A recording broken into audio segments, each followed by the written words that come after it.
Today, we're going to talk about social media advertising. I think this is something a lot of you guys would be particularly interested in. Um, but one thing I want to say before we go into this is that I want you guys to understand that how we use social media in Jamaica, and I think I would have said this in our first lesson. How we use social media in Jamaica, in the Caribbean, as Black people, as women, as men, differs so greatly, right? But let's talk about the market, how we use social media in a particular market. You'll find that in Jamaica, a lot of things that would not be okay or would be standard social media practice in other markets is something that happens in the Jamaican market all the time, in terms of how we use social media platforms. And I'll give you an example. When we talk about social media, we talk about the soft sell, right?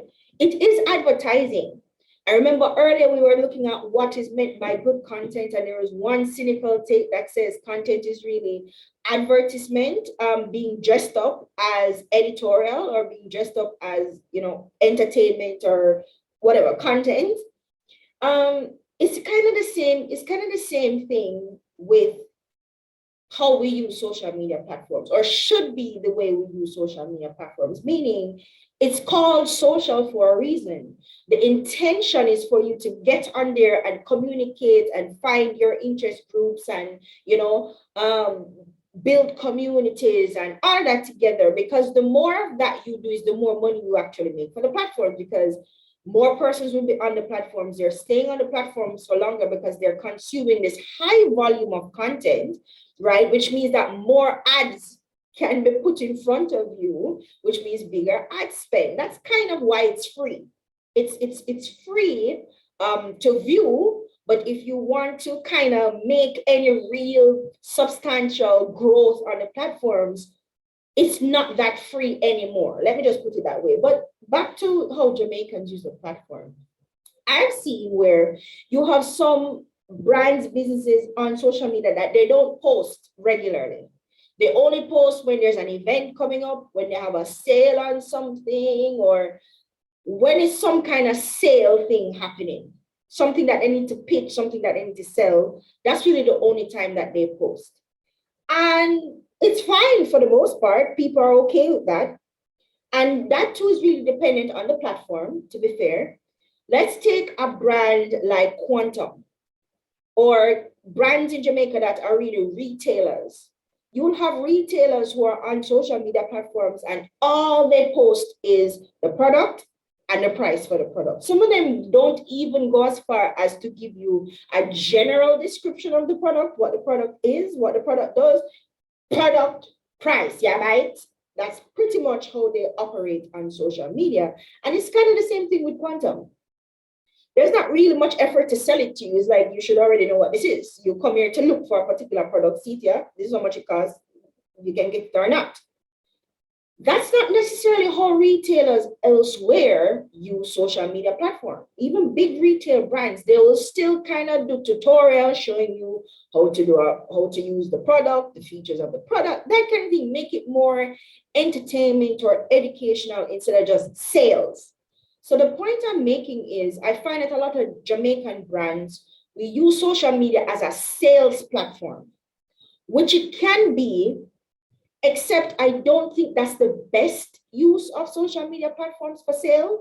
There are other ways you can get sale while covering a lot of other bases, like customer service, like brand awareness, like brand reputation building, like brand. There are other ways you could get sales from social media through data and lead generation, which is going to require data, but they were not very good at data collection either. And I don't think we care much about data. We're very much, and this is my observation, we're very much steeped in the traditional way of marketing and advertising, which is just blast out one big message to try and get the attention of as much people as possible. We call that outbound marketing, where it's just one mass marketing thing, no personalization, just one big message. If you get it, you get it.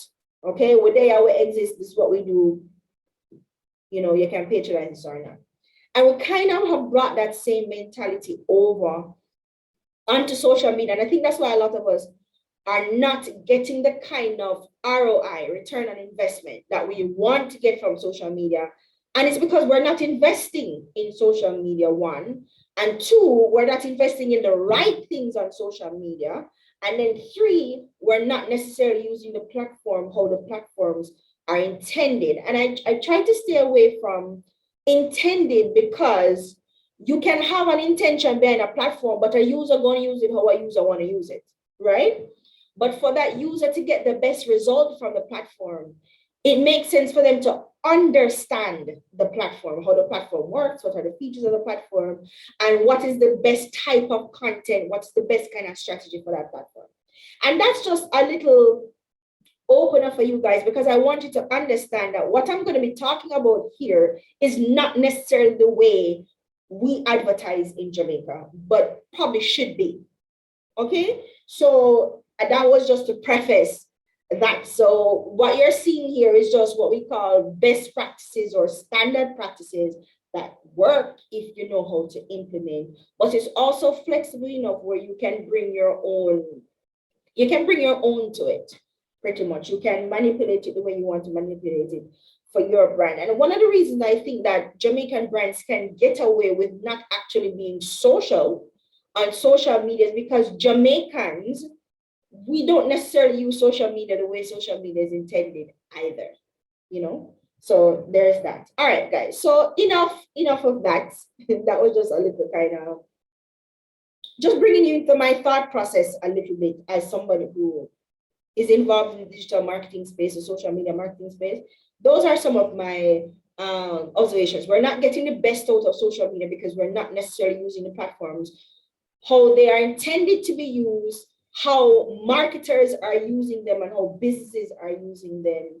We're still very much end users. We are not creators of the platforms, which is another issue altogether. And so we're really new to this thing. Even though we've been on social media for a while, we're still very new to this space, and you're still having people asking me to convince them why they need to be on social media, and I'm not doing that. But you still have people who will come to me and say, but why should I use social media, or why? I said, but you came to me because, so why am I having to convince you? That will make no sense, right? But yeah, anyways, a little bit into my thought process. So guys, let's talk about social media advertising. What do we mean? You know, I always like a really good definition of what is meant by social media. A really good definition in general, because I want you to be better able to understand. I like definitions, okay? A lot of things in the digital marketing space, the social media marketing space, a lot of these strategies and stuff, they're not standard right across the board, which is another reason why we can get away with certain things in Jamaica. Depending on who your instructor is, depending on who the marketer is, these things change slightly. But the general, and I'm talking about terms now, but the general definition for social media advertising is a digital marketing strategy that enables you to run paid advertisements on social media platforms. Straightforward enough, right? Like, yeah, simple, right? What the strategy involves is you paying the platform to promote content to reach leads. And these are leads who are usually already interested or already looking for a product or a service, which is why they're on the platform, or which is why they would turn to the platform, right? And what you ultimately want them to do is check you out. You want them to visit your page, look at whatever, maybe go over to your website, click a link somewhere. There's some call to action. There's some action that you want them to take. All right, so let's break this definition down. First, it's digital, because it's social media. And when you're talking about social media, you're talking about a digital communication tool, right? So it's online. It's pretty much what we mean. It's a strategy. It is also another strategy. And to go on social media and try to market on social media and not having a strategy, so I keep drumming it into you guys head over, you have to have a strategy. In fact, you can have one master strategy with multiple tactics or other strategies that you're going to employ together to grow your platform. So this is one type of strategy, right? And it's a paid option, which means that it's different from organic. Organic meaning you're not paying, you're just putting it out there with a hope and a prayer, right? I mean, not that you're not going to be doing other things to ensure that your content reaches the people it wants to reach. But these days, with how the platforms and the algorithms are behaving, it's a hope and a prayer, really and truly. But it's a paid thing. And this is how you actually pay to use social media platforms as a business or a brand. And that is how the platforms actually operate. You as the end user, unless you're going to be going on social media as a brand or business, you don't pay. You sign up into your account, you're a casual user, you browse, you fast, you chat, you know. But if you are a brand or a business that actually want to use social media to grow your brand or business, reach people, get them interested in your product, build a community, blah, blah, blah, chances are you're gonna have to pay for that. And you don't pay in the creation of the account, but you pay to proliferate your message, your content, your message through your content, etc.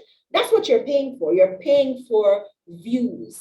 You're paying for clicks. And when we go in and we start talking about advertising and promotions terminology, I'll explain what the pay-per-view, pay-per-click, and all of that means, right? But it's literally what it says.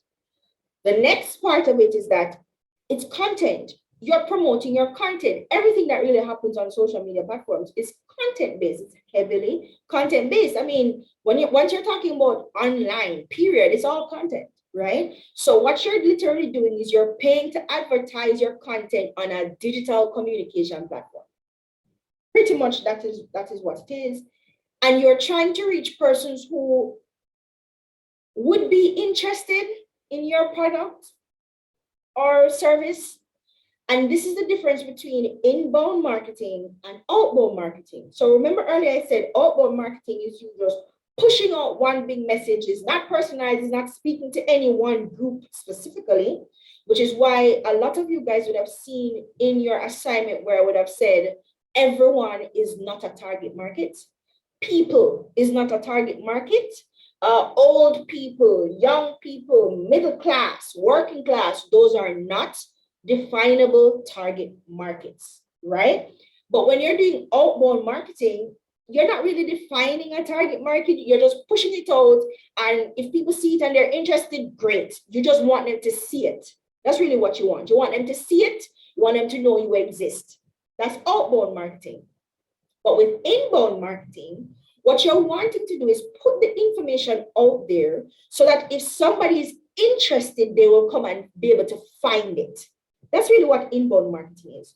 You are bringing them to you. You're saying that, listen, this is what I do. These are the services. Some persons may not even would have not known prior that they needed this thing.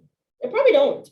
But they saw it and they go, this is, said the other day, I was thinking, and this is interesting. That's really how inbound marketing works as well. Sometimes you are actually posing the problem to them and go, if you have this problem, you probably didn't even realize that it was a problem, but here's a solution that I have. And person will go, actually, yeah, like that. But and on the other hand, you have a person who know they have this problem. And now because social media is such a powerful communication tool, they will turn to social media platforms to see if they can find a solution to the problem. And what you are doing is positioning yourself to be able, for those persons to be able to find you when they need to find you, at the point where they need to find you. They can go on Google and search, they can go on social media and search, and you just need to make sure that you're positioning your business or brand in such a way where the information is readily available to people, it's easily digestible, they understand what it is that you do, and they will, it's a consideration thing where you're making sure that you are in the lineup, you're in the running to be considered as a problem solver for this person. And in that way, it is so fluid and it is so, it's almost, you feel like, well, what's the point of this? They may or may not find me. Well, it's your job to make sure that you do everything possible so they can find you, right? That's kind of why you use your hashtags and your captions and make sure you're producing quality content and all that good stuff. right? And so you're building interest is what you're doing on social media. You're positioning yourself to be found. That's the awareness part, right? And you're building interest in your product or your service, right? So that's what they mean by to reach interested leads. And a lead can become interested after visiting your profile. They may not have known that they needed your product or service, but now that they know you exist and know that this solution exists, they're going, yeah, I think I want to try this, right? So that's really what social media advertising is. And I want to talk about the difference between social media marketing and social media ads, because these are not two completely different things. One is just, there are two strategies, and there's two strategies that happens to take place on the same platform, right? So social media marketing is more organic. It's really the organic way of reaching interested leads or creating interest, right? And that is the positioning part that we're talking about, the brand awareness part that we're talking about. But what you'll find is, and I said this to you guys in a lot of your assignments that you submitted, and I'm talking about the reviews because I've not marked them yet, is that I will see persons in their SMART goals say, okay, the goal, objective is brand awareness. And my question is, brand awareness about what? What do you want them to be aware of? Because if you just want to make them know, say you have a brand name and some colors and you exist, okay, why would they care about that? But if it's brand awareness around something that is unique or special to you as a brand or business, or around some kind of solution that you provide or something, no, that's a different thing. Now you're giving them a reason to care about your brand, right? And so my earring thing fell out. And so that is why I asked you guys brand awareness about what. It's not sufficient to just want to build brand awareness, but you want to build brand awareness around something of import, something that they will be interested in, something that they would care about, right? So with social media marketing, you're really using content, okay, which is another content marketing, which is another non-paid strategy to promote your brand or business. And you're not paying for that. You're really just putting content out on your platforms. You're positioning yourself in such a way where you can be found. You're probably using your hashtags. You have your entire profile completed properly. Your bio is clear. Your links are clear. Your call to actions are clear. Your captions make sense, right? You're using the right hashtags. Your content is really good. You have people, and in the early days of social media, it was easy for you to just use social media marketing, use content, and that's it. That's really all you had to do. There wasn't this big push to get you to pay to be seen, right? And that's because, and you'll find that it happens even with new social media platforms, and I'll give you an example, TikTok. The growth rate on TikTok is astronomical. Well, it was more astronomical in the beginning. It's becoming not so. And that's just the usual trajectory of these platforms. When the platform is new, in order to attract people to the platform, the algorithm is a lot more favorable. What do we mean by algorithm?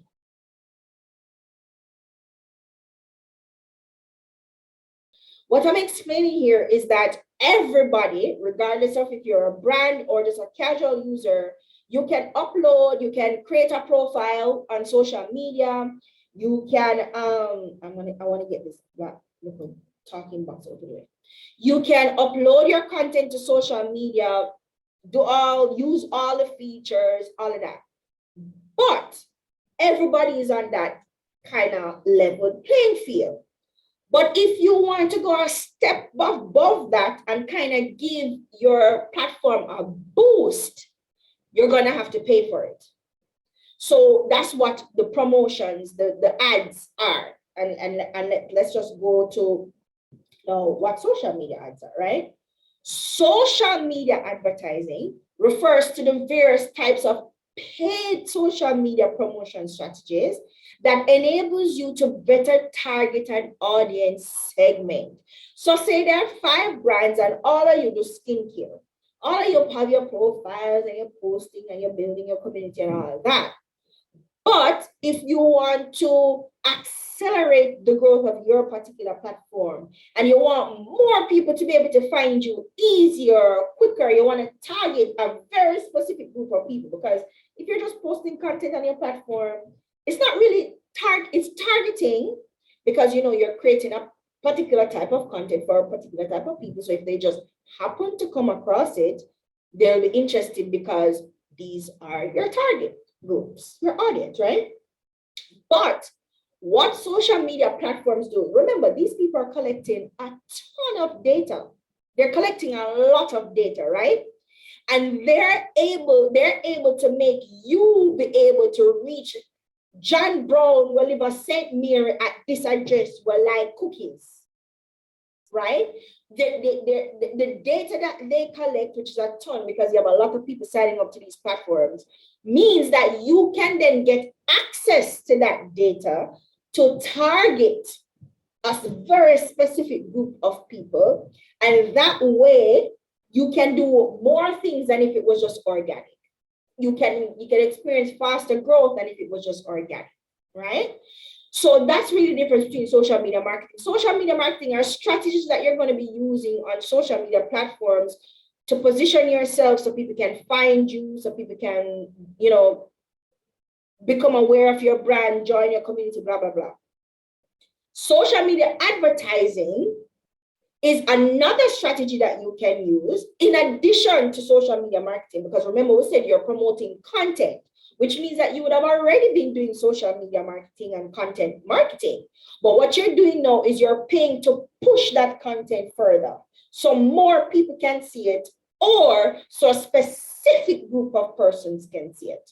Yeah, everybody can see it, but them people are really, really, really, really want to target, because more than likely these are the persons that are going to be interested in this thing, which means that my lead generation will increase. All right. So now let's look at how social media ads work. Okay. So pretty much what your ads are very targeted messaging to a very specific group.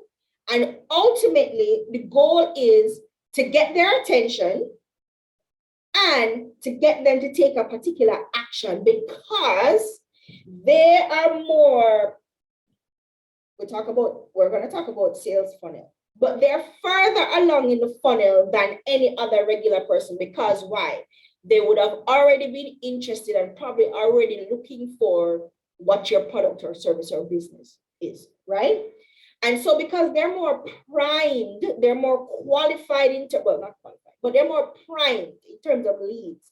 They're warmer. You're not starting out with cold leads, which is what everybody is doing when they just create a profile and putting content out there. You're kind of starting out cold because you're not being super targeted. Yes, you're creating content for your audience, all that good stuff. Yes, it is. But it's a wing and a prayer, hoping that they find you, hoping that your strategy is doing enough so that they're finding you. But with more people coming onto the platform, that gets harder and harder and harder to do. And this is why you'll hear marketers complain that organic reach is down or organic growth is down, right? And yes, I remember what I was talking about before, the blackout issue. TikTok.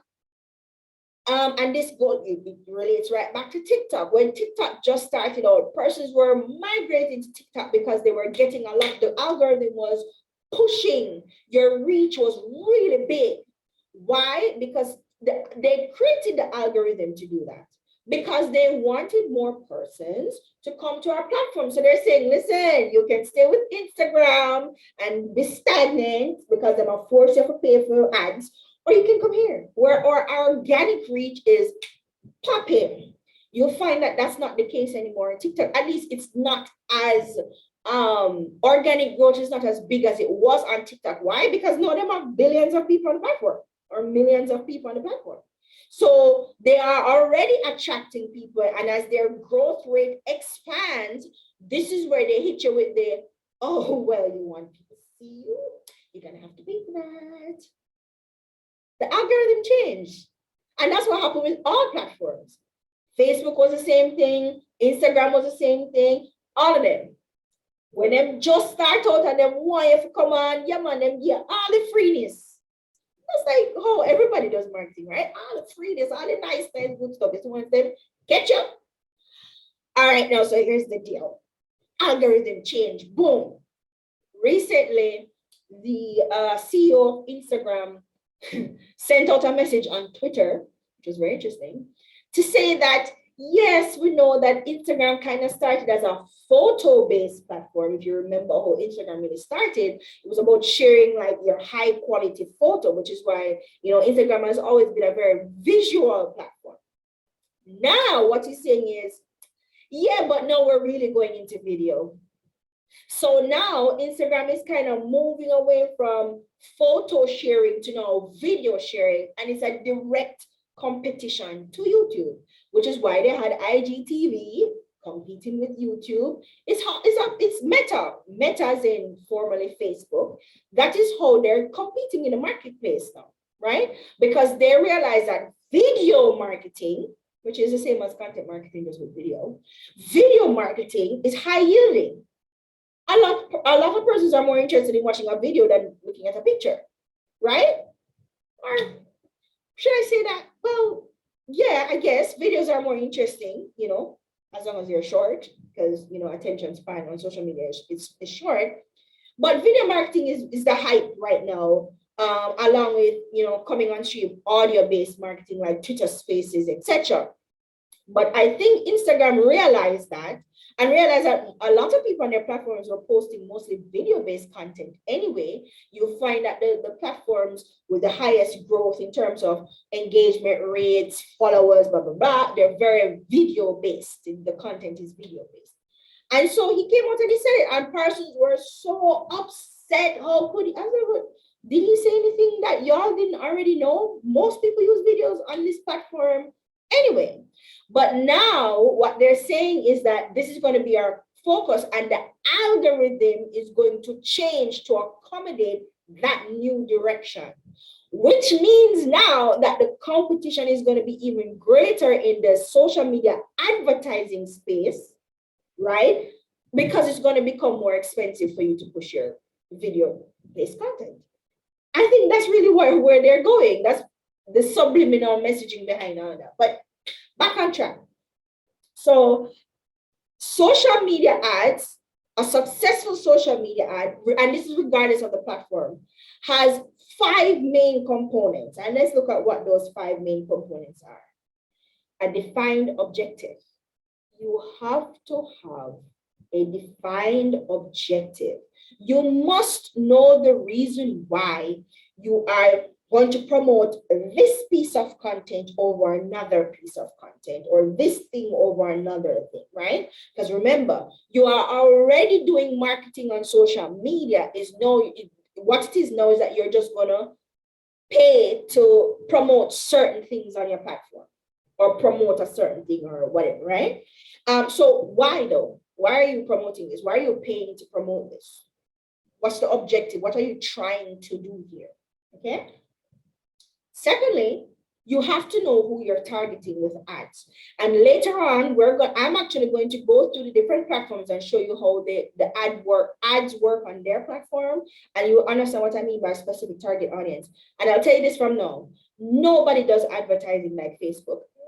No social media platform is as detailed and as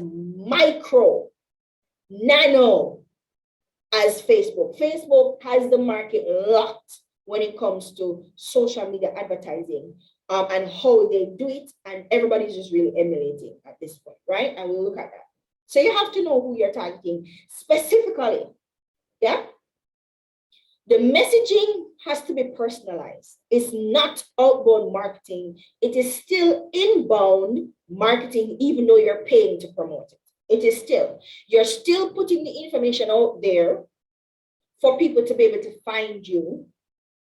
And so when they find you, the information is already there that they can find. It's still positioning. It's just paying to be on top of the ladder, pretty much. but it's still positioning. That's still what you're doing. It's still brand awareness. And you find that again, when you're going on the platform to set up an ad, they ask you, what are you want to do? Is this about, what are the objectives? Is it brand awareness? You want to get more clicks? You want to put more people to visit your profile? You want more people to follow you? What do you want to do? What is your objective here? And then you have to know who those persons are that you want to follow you. And then you have to create a message specifically for them, right? You must know the right ad type. Are you going to do a video-based ad? Are you going to do just a photo? What are the ad types? So we're going to look at that next, actually. So you have to have the right ad type. So for instance, if the objective is more engagement, what ad type would get me more engagement? Is it video? Is it carousel? Is it slideshow? What kind of ad type would get me more engagement around this particular message, right? You must have a call to action, and it has to be strong. So you can't, and you'll notice that anyway you see the ad where you see the thing that says sponsored, and nowadays the platforms are changing it so you don't even realize a lot of the time that it's an ad unless you see that little sponsored tag. And sometimes your eye don't even reach the sponsored tag because you're scrolling through and you see this thing and you go, interesting. You don't even know it's an ad. So what the platforms are trying to do is be less disruptive, and by I don't mean YouTube, clearly. Less disruptive, because they realize that people don't really like ads because it's supposed to be a social media space. So the ads look like a regular post, right?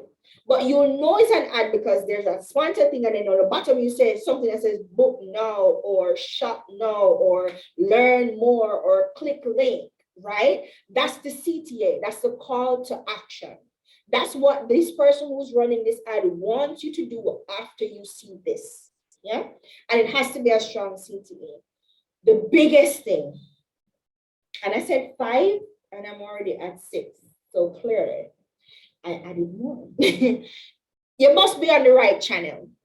The ad type that you run, not every platform gives you the same ad type, and you'll see that later when we look at different platforms, okay? So you must be running the right ad type on the right channel, and being on the right channel and knowing your audience and knowing what you want to achieve will help you figure out, hold on, because we're not doing this today. Hold on, guys.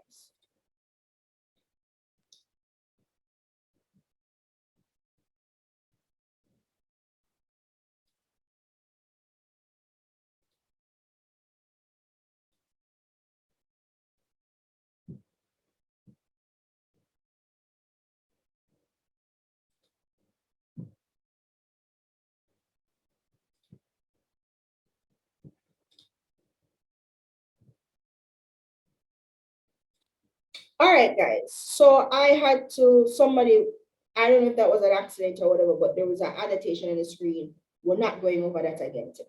All right. So where was I? Yes. You have to be on the right channel, right? So knowing what you want to achieve with this particular ad, knowing who your audience is will also help you to determine where they are, which social media platforms they are on, and which ad type would be the best ad type that will get to them, will get into their heads, right? So these are, well, it's now 6 things that you really, 7, that you really need to have in order to create a successful social media campaign. So the last one, social media ad, the last one is a budget. You guys, this has to be a part of your larger marketing effort. And for any marketing to be successful, you guys have to have a budget. You guys have to know what the budget is. And depending on the platform you're on, Facebook, it's a bidding system that they have in terms of their advertising, which means that you are bidding for the top spot. Yes, your ad will run, but it will not run in the top spot because you're not spending as much money as somebody else is spending to run a similar kind of ad, right? So you have to make sure that you have a budget that is built into your operational cost as a part of your overall marketing budget, specifically for social media. That's what you're going to be spending this amount of money on, okay? Let me go to the chat. Let me pause share and go to the chat and see what you guys are saying. Kind of annoying on FB with ads. I think they just stopped caring about how you guys feel about ads on Facebook. Video taking the lead, okay. Christmas Day where reels were doing too much. Reels, worst thing. Well, if you guys don't like reels, does it mean that you don't like TikTok? Because reels is just a TikTok knockoff. Yeah. But reels is still video. So the video content could be feed-based, stories-based, it could be reels, it could be IGTV.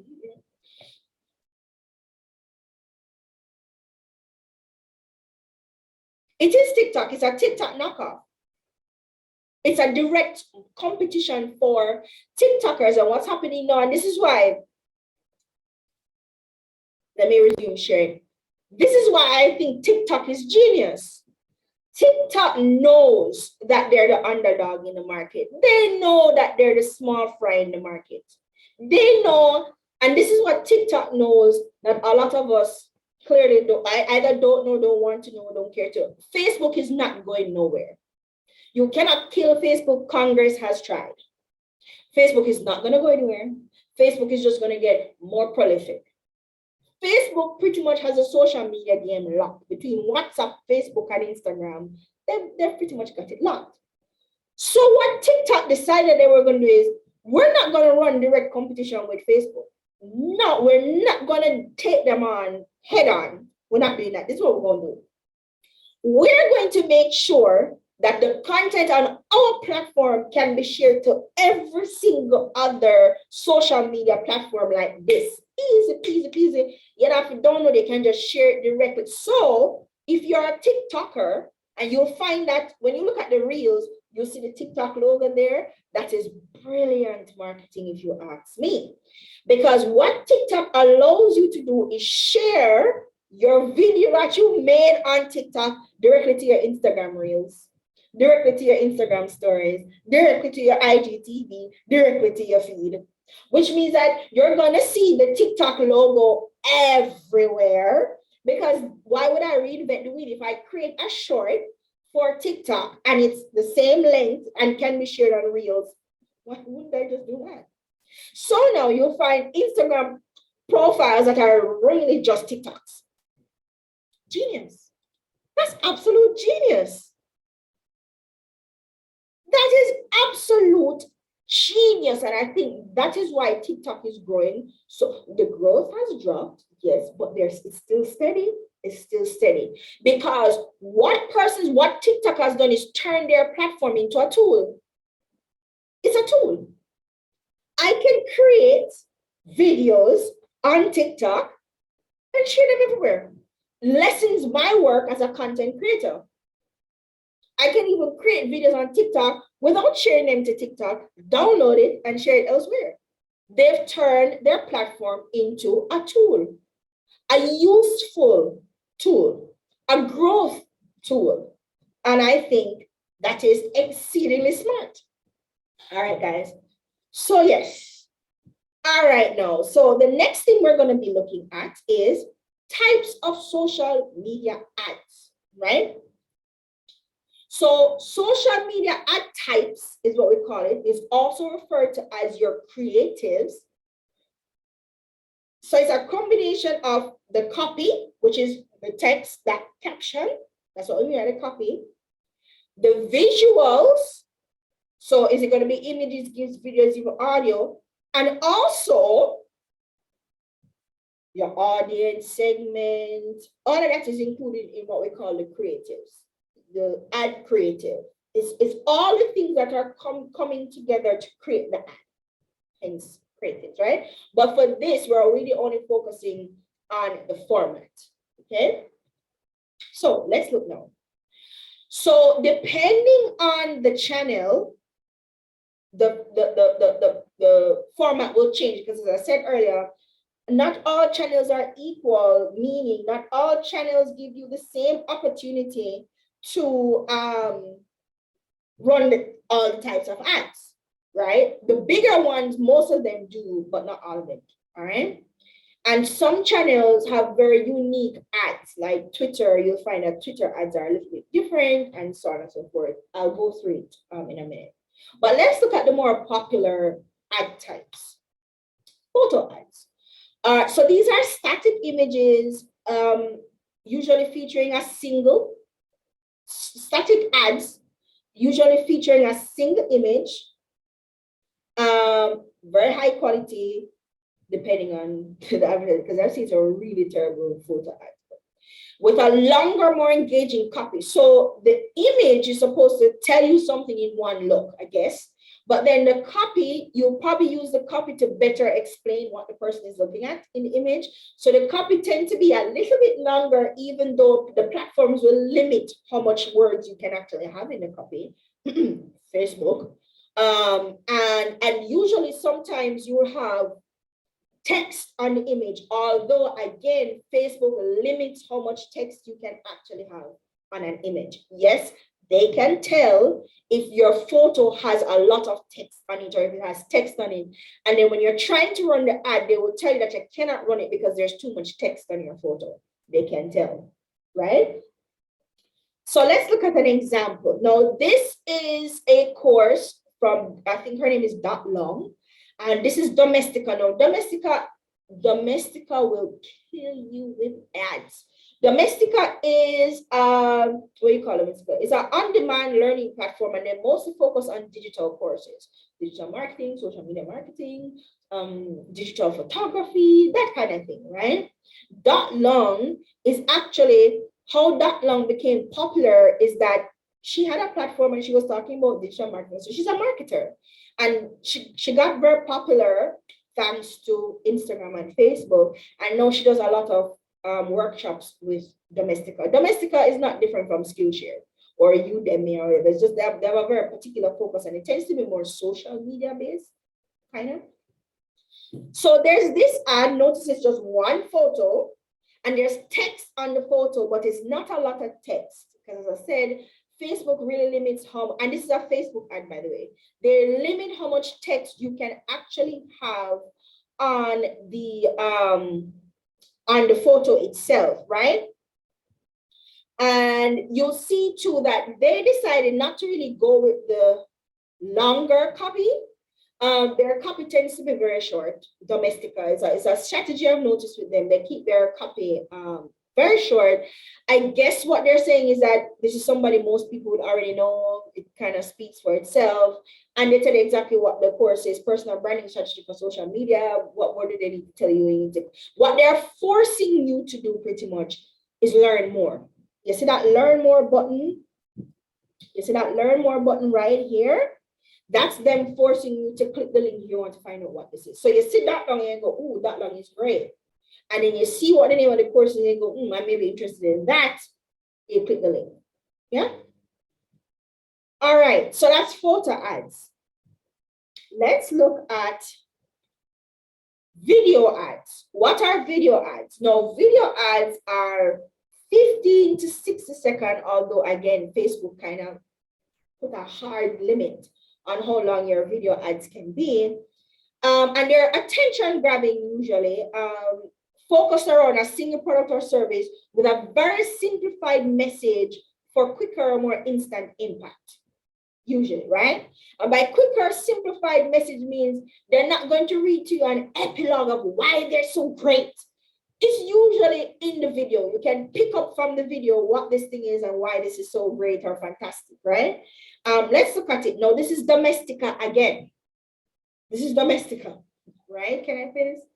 Yeah, so this is Domestica, guys.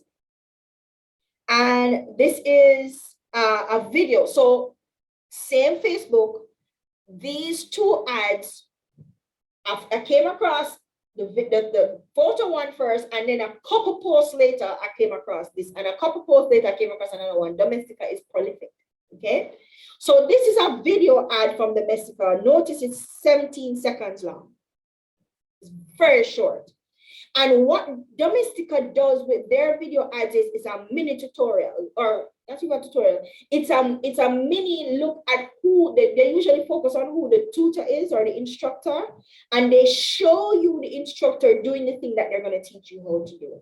And that's the attention grabbing part of it for Domestika. You want to learn how to do this. You see the person creating the thing while you're hearing some kind of conversation in the background about, hi, my name is so and so, and all the accolades and things they've accomplished, blah, blah, blah. Because what they're trying to reinforce to you is that this person knows what they're doing. They're highly accomplished. Look how amazing their work are. That the work is. Go learn more and so subscribe to the workshop. So that's Domestika, right? The other type of ad is what we call a carousel ad. Now, this is multiple video or images, or it could be a combination of video and images. Again, some platforms don't allow you to do that. Facebook does.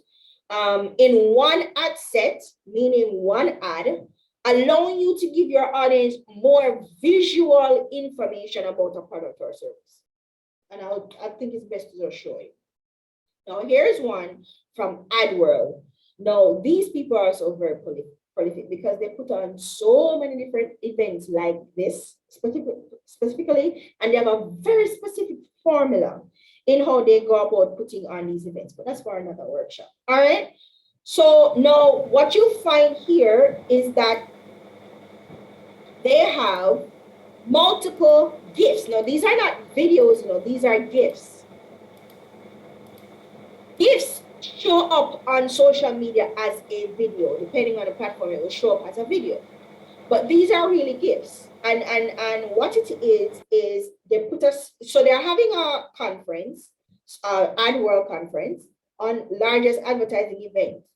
Okay, and what they're doing is the different activations that they're going to be doing at the conference. And what we mean by activations is events, the different events that they're going to be on the event. So they're going to be talking about metaverse and Web3. They're going to be talking about copywriting, and what they're doing is they're telling you the different things under that workshop that they're going to be talking about, or that different talk, or however. They're going to be talking about content marketing, advertising, lead generation, ad creation. So in one ad, we're getting an idea of all the things that they're going to be talking about at the conference. And they really make it as a gift, but in the form of a video. Okay, so that's carousel ads. Here's another carousel ad. This one is from ASOS. Now, this is just static image, right? And they're just showing you, oh, what am I doing? All your favorite brands in one place is what it says. So what they're showing you is different products from different brands in the one place. That's pretty much what it is. And when you click on it, you can go and you can either shop the specific things that they showed you in the ad, but what they really want to do is get you to their website so you can start browsing. They're sending you down a rabbit hole pretty much, right? So that's what it is. But they're really showing you the different, and also what this does is showing you different type of products that they have.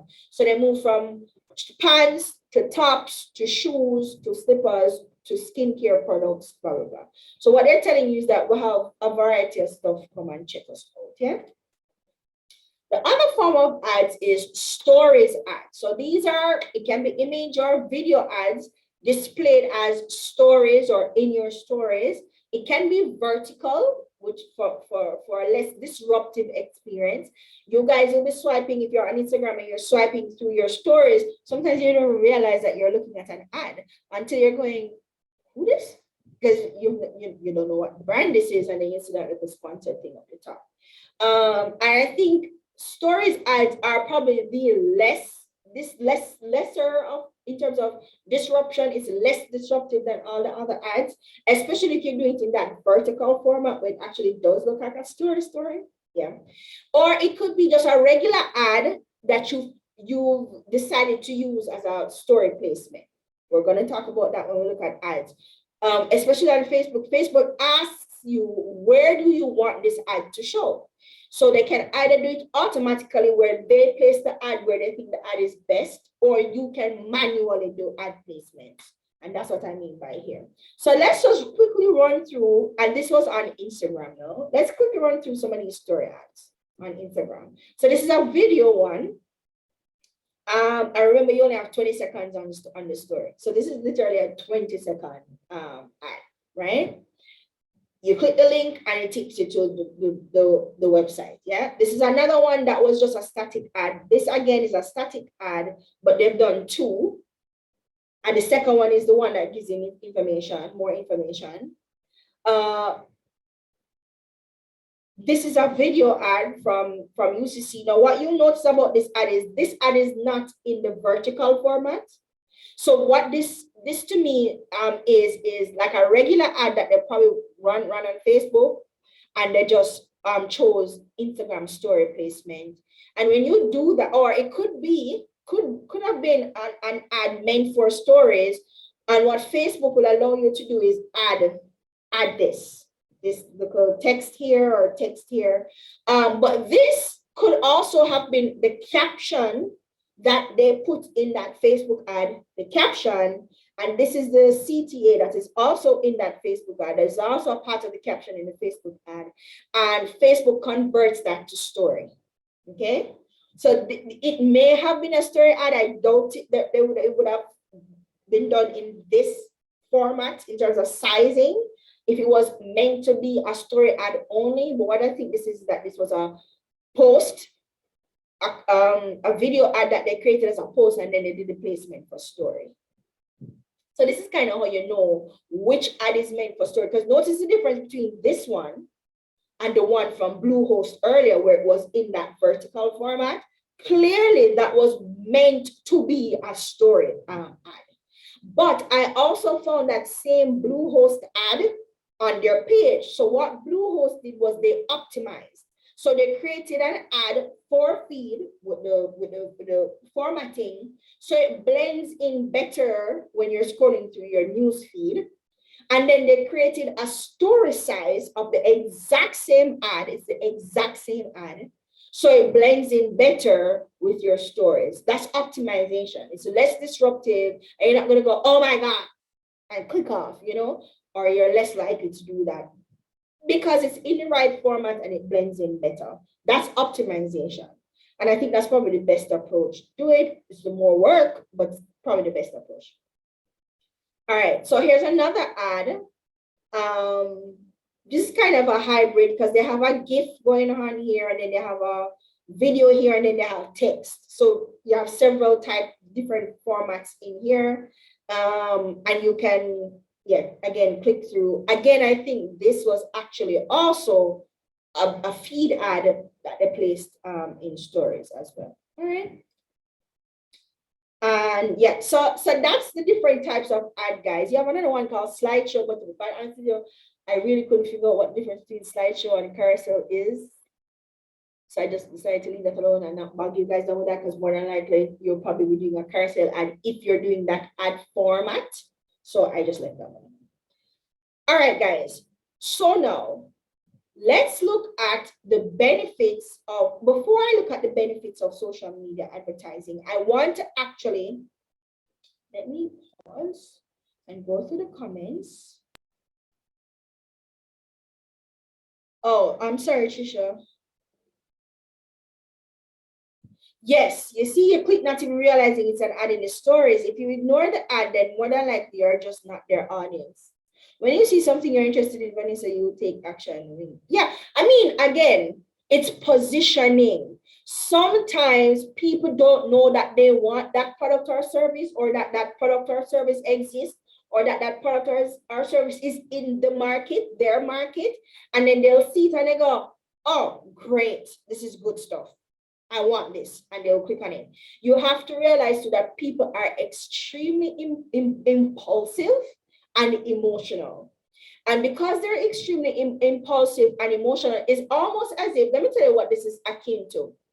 It's akin to how supermarkets kind of lay out products. Closer to the cash register, you're going to have the sweetie and the bubble gum and the chocolate and the thing. Nobody's really going to the supermarket to buy bubble gum or chocolate. You're going to the supermarket to buy your product or service. Some products are on the top shelf, some product in the middle at eye level, some product at the bottom, right? That's psychological, right? But then they put these products that people are not necessarily going to the supermarket to buy because they know that you do the last minute decision to purchase, especially when you're going to the picnic. Oh God, Mommy, can you get a jacket? Mommy, can you get a gum? They know what they're doing. And it's also for you too, because you're at the cash register waiting and all in front of your sweetie and chocolate. And you're trying to resist the temptation, but more than likely you're gonna lose. And you're gonna end up buying the chocolate. Okay? More 99% of the time, or 90% of the time. Yeah, exactly. Doesn't matter where the bread aisle is, people find it. And the bread aisle is probably usually closer to the middle aisle. Because people just go automatically go down the middle aisle. It's very psychological the way they set up. Actually, so the supermarket shelves are not random. It's not random, all right? So it's kind of the same thing with this, guys. It's not a random thing. It's very psychological. Humans are emotional beings, and that emotional side of us makes us extremely impulsive. And so you'll be sitting there one night scrolling through Instagram or Facebook and come across something, and you're going, this is interesting. And you click because you want to find out more. And next thing you know, your credit card is out and you're purchasing something. It's a matter of positioning yourself so people find you at the time that they need to find you. Right?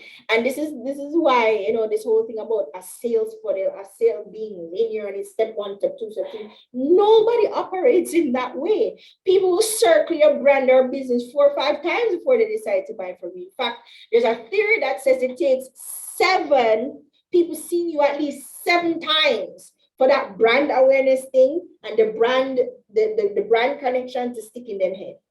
At least 7 times. Which is why social media ads are so important, right? And which is also why you need to be consistent online. Even if you're not running ads, you need to be consistent. And you need to make sure that people can access you and there's a seamless experience across your platforms. Whether it's social, email, web, store, seamless, right? All right, guys. So let me stop sharing for a minute. And let me look at something because I want to know if I was true. All right, yes. So before we go into the benefits, I actually want to show you how social media works on different platforms. So I'm going to share back my screen, but I'm going to share my browser. Is it my browser? Yes, let me, oh no.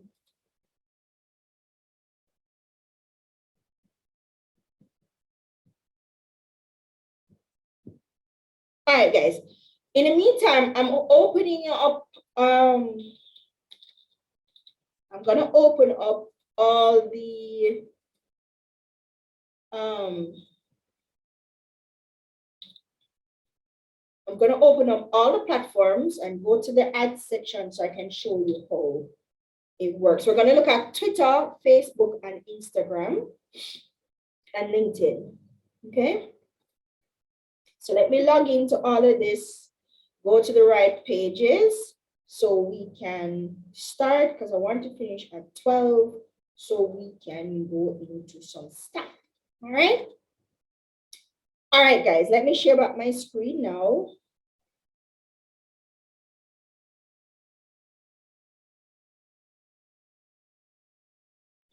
Let me know if you can see my screen.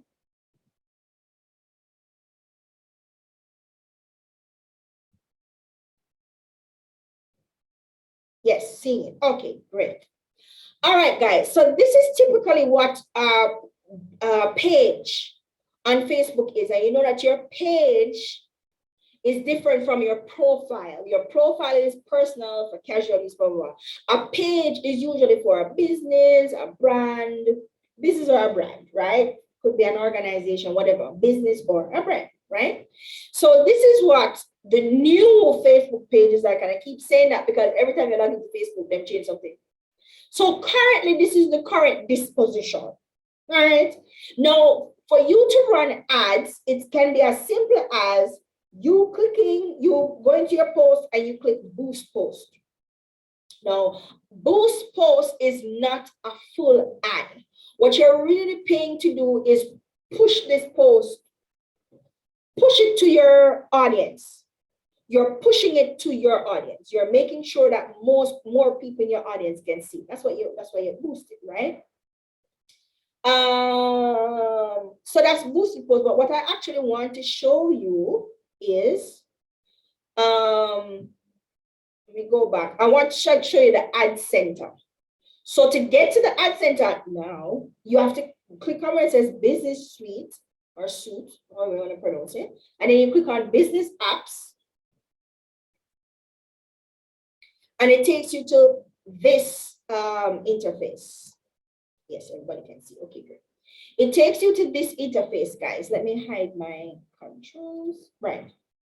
Now, this is the new Facebook Business Suite. You can do everything from here, including schedule, posts, all of that good stuff, right? But what we want, and yeah, all you have to do is kind of put your cursor here and this thing will pop out. You can see, so you see your notifications, your inbox, posts and stories, calendar, ads, insights, all that good stuff. But what you want to get to is ads. Now, what this does is basically kind of tell you all the ads that you've run, how, you know, what the analytics is from ad reach, the objective, amount spent, and you can view your results. And you can create an ad from here, okay? Now, remember what I said, that one of the main ingredients or components of a successful ad is choosing your goal or your objective.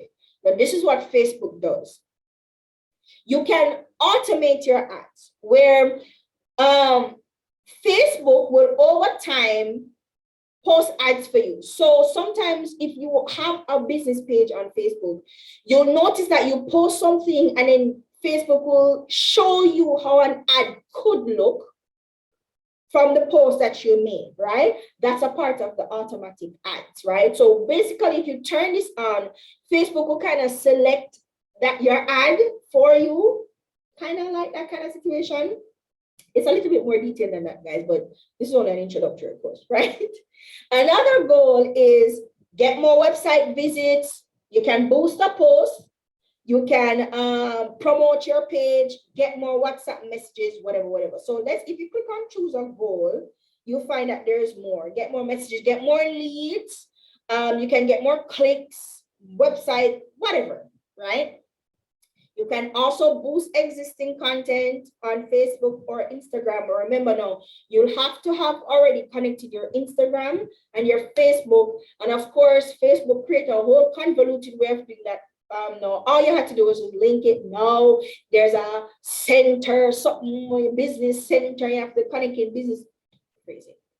Or it could be automated ad. And it says, let's create your personalized plan. And all you have to do is answer a few questions about your page, and we'll test up to 6 different versions of your ad to find the best performing one. So this is kind of a version of A/B testing where they're going to probably turn your posts into ads, or you can run 6 different ads, or they will select the different types of ads if you've already run ads, and they will test it for you and tell you which one was the best performing one and why, and blah, blah, blah, blah, blah. Right? So let's choose a goal. Let's quickly run through. Say our goal is get more website clicks, right? How do you want your ad to look? So this is where we start talking about the creatives now, yeah? So there's a description. Now notice, I did not select an ad. I have not uploaded anything. Facebook selected this ad for me just now. You notice that, right? This is a post I already posted on my thing, yeah? And because I chose website clicks, what Facebook did was pulled an image from my website, from Digital Jamaica website. Now, what I noticed is this image is not David Yardy. This is Yakini. So the image doesn't necessarily match, but you can go ahead and select your own media, yeah? And when you click select media, you can actually upload from their media library, from Instagram, from your page, or again, you can use stock images, or you can upload your own right there. So then put the buttons, it's kind of hard to find it, but that's where you upload, and you can either upload videos. These are videos I already have on my page, or I could just upload something there, right? So, but let's scroll down and see what's here now. So I have to give the video a headline. The button, what button do I want? What is my call to action? Apply now, book now, contact us, donate, download, learn more, request time if I want somebody to book something, see menu, shop now, sign up, watch more, right? These are all the CTAs that you can have in your ads. That's my website URL. Notice it's green link there because my website is verified, okay? Special ad category. Now, the special ad category is if you're promoting a particular thing that's more governmental, like employment, housing, social issues, election or politics, them policy around those things. When you're running ad about those things, because they've been getting a lot of flack from Congress, especially about how they run political ads and all that good stuff, they've had a special policy. You guys don't need to do that. You're not in the state, it's not concerning. Okay. People, so audience, who should see your ad? Remember the second thing we said was you chose your objective. The second thing now is your audience, right? You can select the age range. 18 to 65 is a very big age range. You may want to pare that down. Now, Facebook gives you automatic options. People who have liked your page, people who like your page and their friends. And then I had already created some audience sets. Digital Caribbeans, digital Jamaicans, e-commerce people, right? Or I can create a new audience or edit an existing audience that I have, okay? So audience can be broken down: men, women, age, location. And if I want to do detailed targeting, which is why I said Facebook is undefeated when it comes to ad. This is how detailed you can get. Demographics, educational demographics, financial demographic. You can say which school them they go, their education level, their field of study, how much money they make, what kind of events happening, like they marry, then get a new job, then they get a new job, who their parents be, relationship status, work, interest, same thing. You can break down interest to the nitty-gritty. Behavior, how do they behave? They like digital activities, like what? They're gamers. They've made Facebook payments over a certain time, which tells you what? They don't mind putting their credit card information online, right?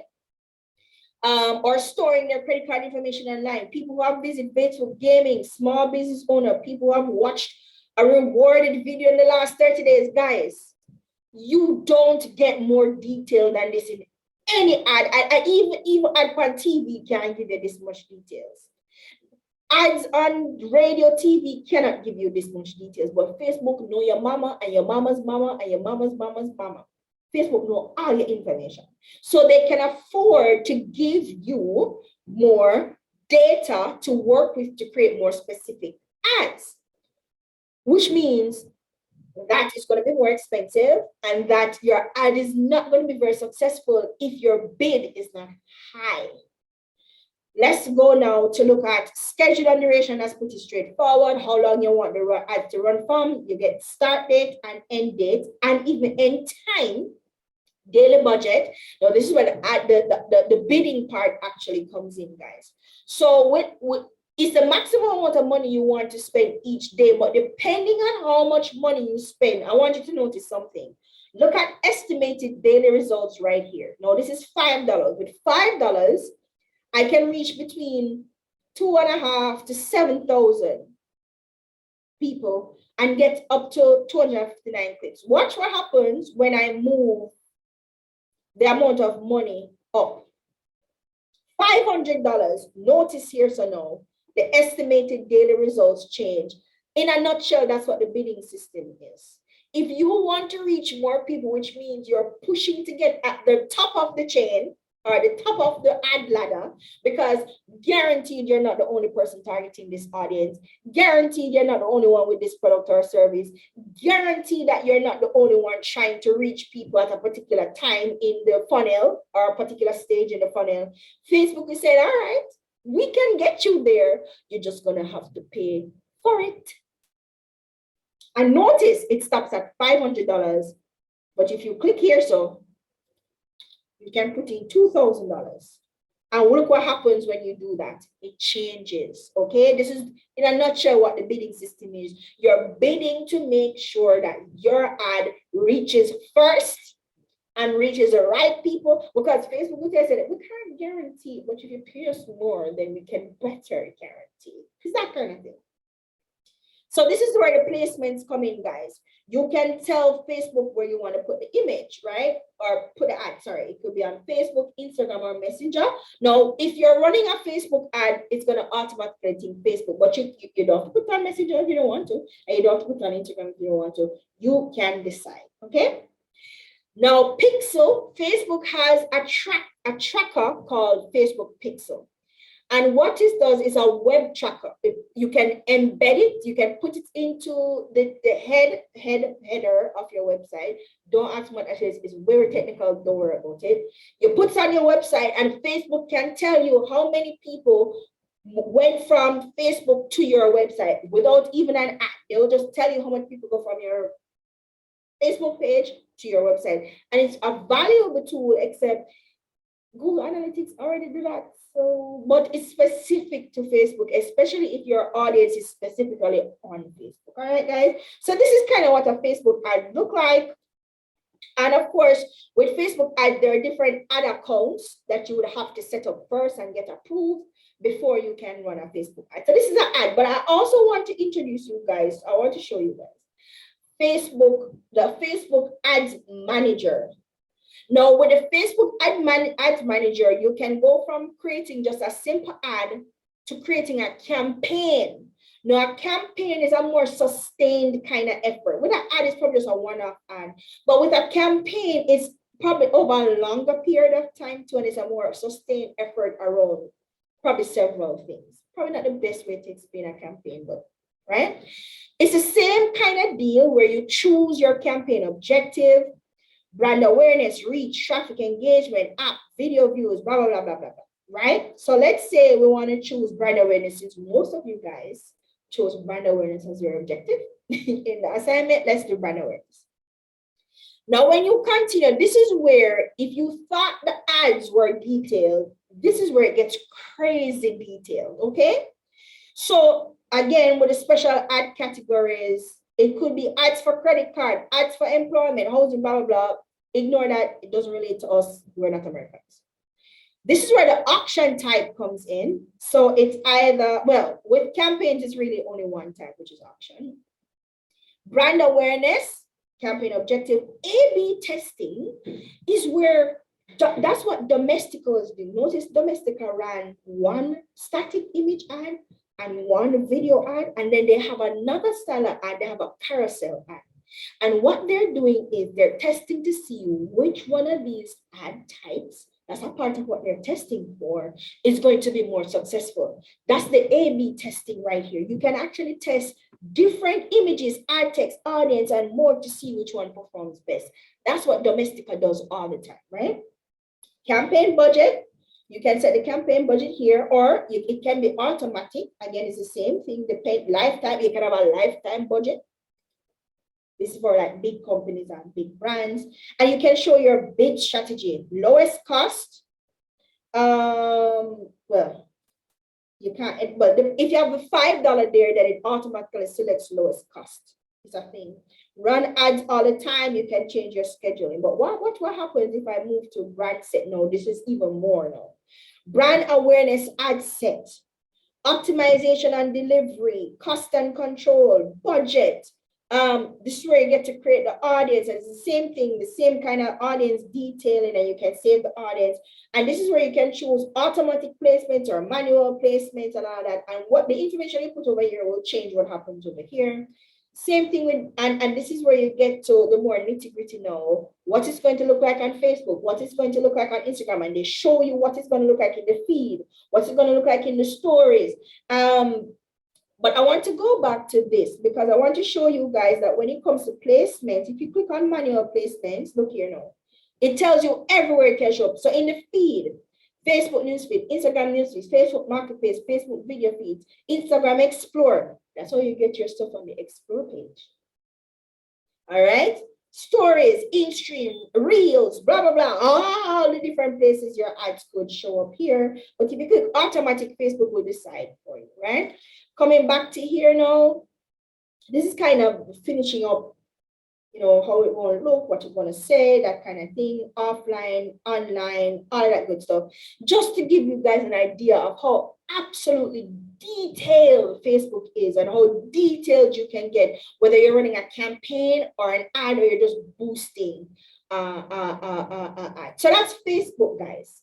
Let me pause here to say, are there any questions before I move on? Now, guys, I don't want you to kind of stress out yourself about this is an introductory course. I have not gone into any details about this. It's just showing you guys where to find the different things. Because I notice a lot of persons don't necessarily know where to find things anymore because Facebook tends to switch up the things all the time. And so I'm really just showing you where to find it and some of the things that you can do in there, okay? It's gonna be, you're gonna have to do a lot more reading on your own to find out information. But anything you guys want me to do? No, you won't get tested on ads. Not like set up an ad, no. Somebody says, remember to change back the money. Okay. So from it, the budget is the same as the daily. Well, no, your budget is the overall amount of money you're going to spend on the ad.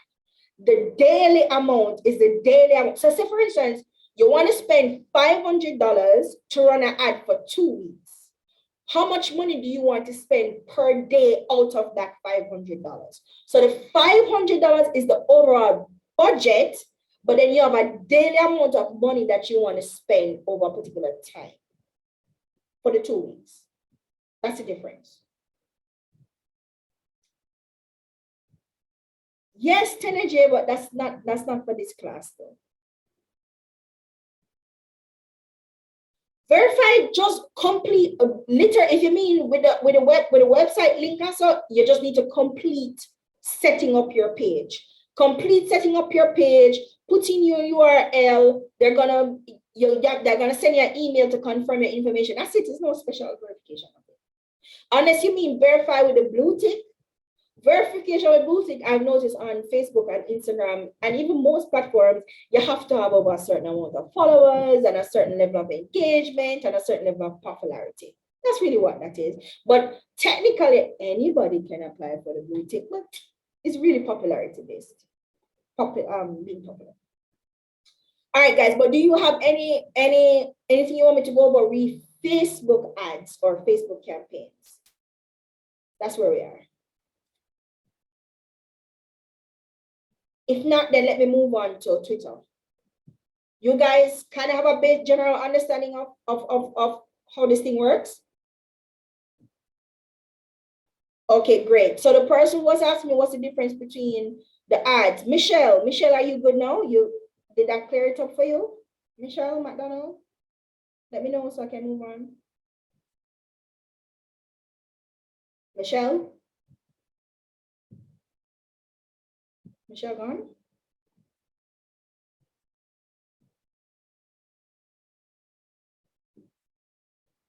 And guys, with Facebook, you can always go back in and change your budget in the middle of an ad. And this is why, again, Facebook is undefeated. Say you're running an ad, right, guys? And you're not getting, it's not, you can track the ad. Because if you go, you can see that you can track the results. If you're not getting the kind of results that you want, you can go back in and change up the budget. You can change up the daily amount. You can change all of that up in the middle of an ad. Yes, you're okay. Okay, great. In the middle of an ad, you can change up. Facebook allows you to do that because this is a trick to Facebook, guys, too. Facebook Say for instance, you're running an ad for a week, right? You see the first 3 days, you're not gonna see the kind of results you want to see because Facebook puts in the effort in the first kind of say 24 hours and the last like 24 to 48 hours. That's when they start pushing your ads, and it's because they're waiting to see if in between that first spike and the lull, you're going to change your ad budget. That's what they're waiting to see. If not, then they actually start doing what the hell they were supposed to do in the first place. Listen, that's how they operate, okay? And they will tell you the last couple of days of your ads is where you're gonna see the most push with your ads. And they gave you this whole long explanation as to why they do that. If you Google it, people explain why they do that. But really and truly, it's about money. It's about money. It's about money. Because what Facebook is going is like, you see, if they put in $100 when they recommend you to put in what would happen, but no, you are putting $5. That's pretty much what Facebook is saying, right? Of course, it's the money for them, guys. Imagine running a platform like Facebook. It's not cheap. It is absolutely not cheap. What they have to have a lot of servers all over the place running 24 hours. In order for us to upload the videos and the gifts and the sitting and the chatting and all for the 24 hours, they have to have servers. That alone is expensive. They have to have an entire connected system, ecosystem to run all of this. It's not cheap. So as I'm saying, Facebook is free if you're an end user, but really what they're paying, what the payment comes in the form of your eyeballs. If persons were not on social media platforms, nobody will be running ads on social media platforms. But you can run ads on social media platforms and get really good leads and stuff on it because there are a lot of eyeballs on these platforms. It's the new form of communication, right? So they're paying for your eyeballs. If I'm running ads, I'm paying for eyeballs. Literally, that's what I'm paying for, right? Yeah. How many eyeballs can I get for $5? 2. Facebook will tell you how many eyeballs you won't get for $5. All right. All right, guys. So let me move on now to Twitter quickly. Twitter is a different kind of animal. Them do things a little different. Okay. Let's look at Twitter ads. So you can try doing Twitter ads on your phone. It's a nightmare, it's a headache, and you're going to want to mash up your phone. So just do it on the browser. So when you log in, you click the more and you click Twitter ads. And this is also where your analytics are because a lot of persons ask me all the time where you find the analytics. So click on Twitter ads. Twitter has its own ad manager, which is different from the platform, kind of like how Facebook did, right? So this is the interface for Twitter ads. Guys, are you seeing my screen? I'm paranoid, no, you know. Orville, your camera is on.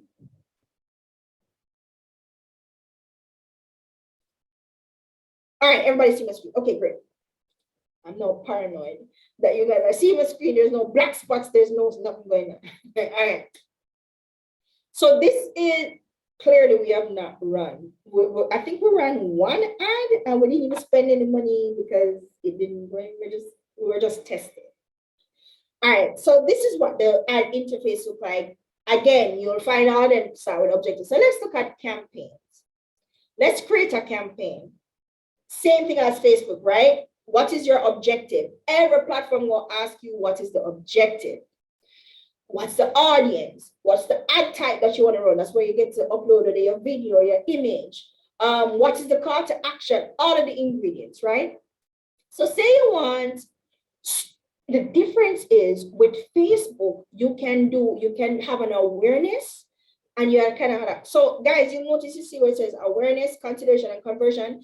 That's kind of how platforms have kind of set up how ads work. And it's a marketing thing where, so there's the awareness part of your ad. There's a consideration part where, okay, now I'm aware, I know I'm thinking about what this product or service is. And then depending on what I'm interested in or not, I will buy. That's the conversion. So it's kind of that step process.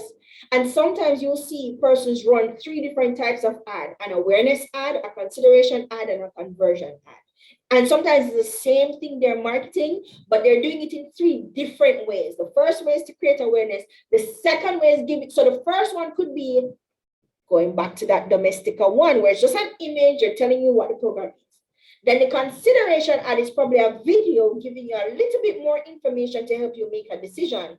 And then the third one is saying, guys, limited time, 5% off, click now, program filling up fast. That's the conversion type of ad. And it's just one ad ran 3 different ways as prompts. They're prompting you along the way, or pushing you to the different, through a sales funnel, pretty much pushing you to the funnel. All right. So now, but with Facebook, you can do 2 at once. You can have awareness and consideration. Remember earlier we looked at brand awareness, and then we were able to say engagement, blah, blah, blah, blah. With Twitter, don't. You can either choose awareness, or you can choose, you have to choose one or the other. You can't choose 2 or 3, right? So let's say video views is what you're up for, or let's say reach, because most persons, when you're just starting off, is reach, right? Now you have to put in the campaign details. So campaign name, all of that. Ad group,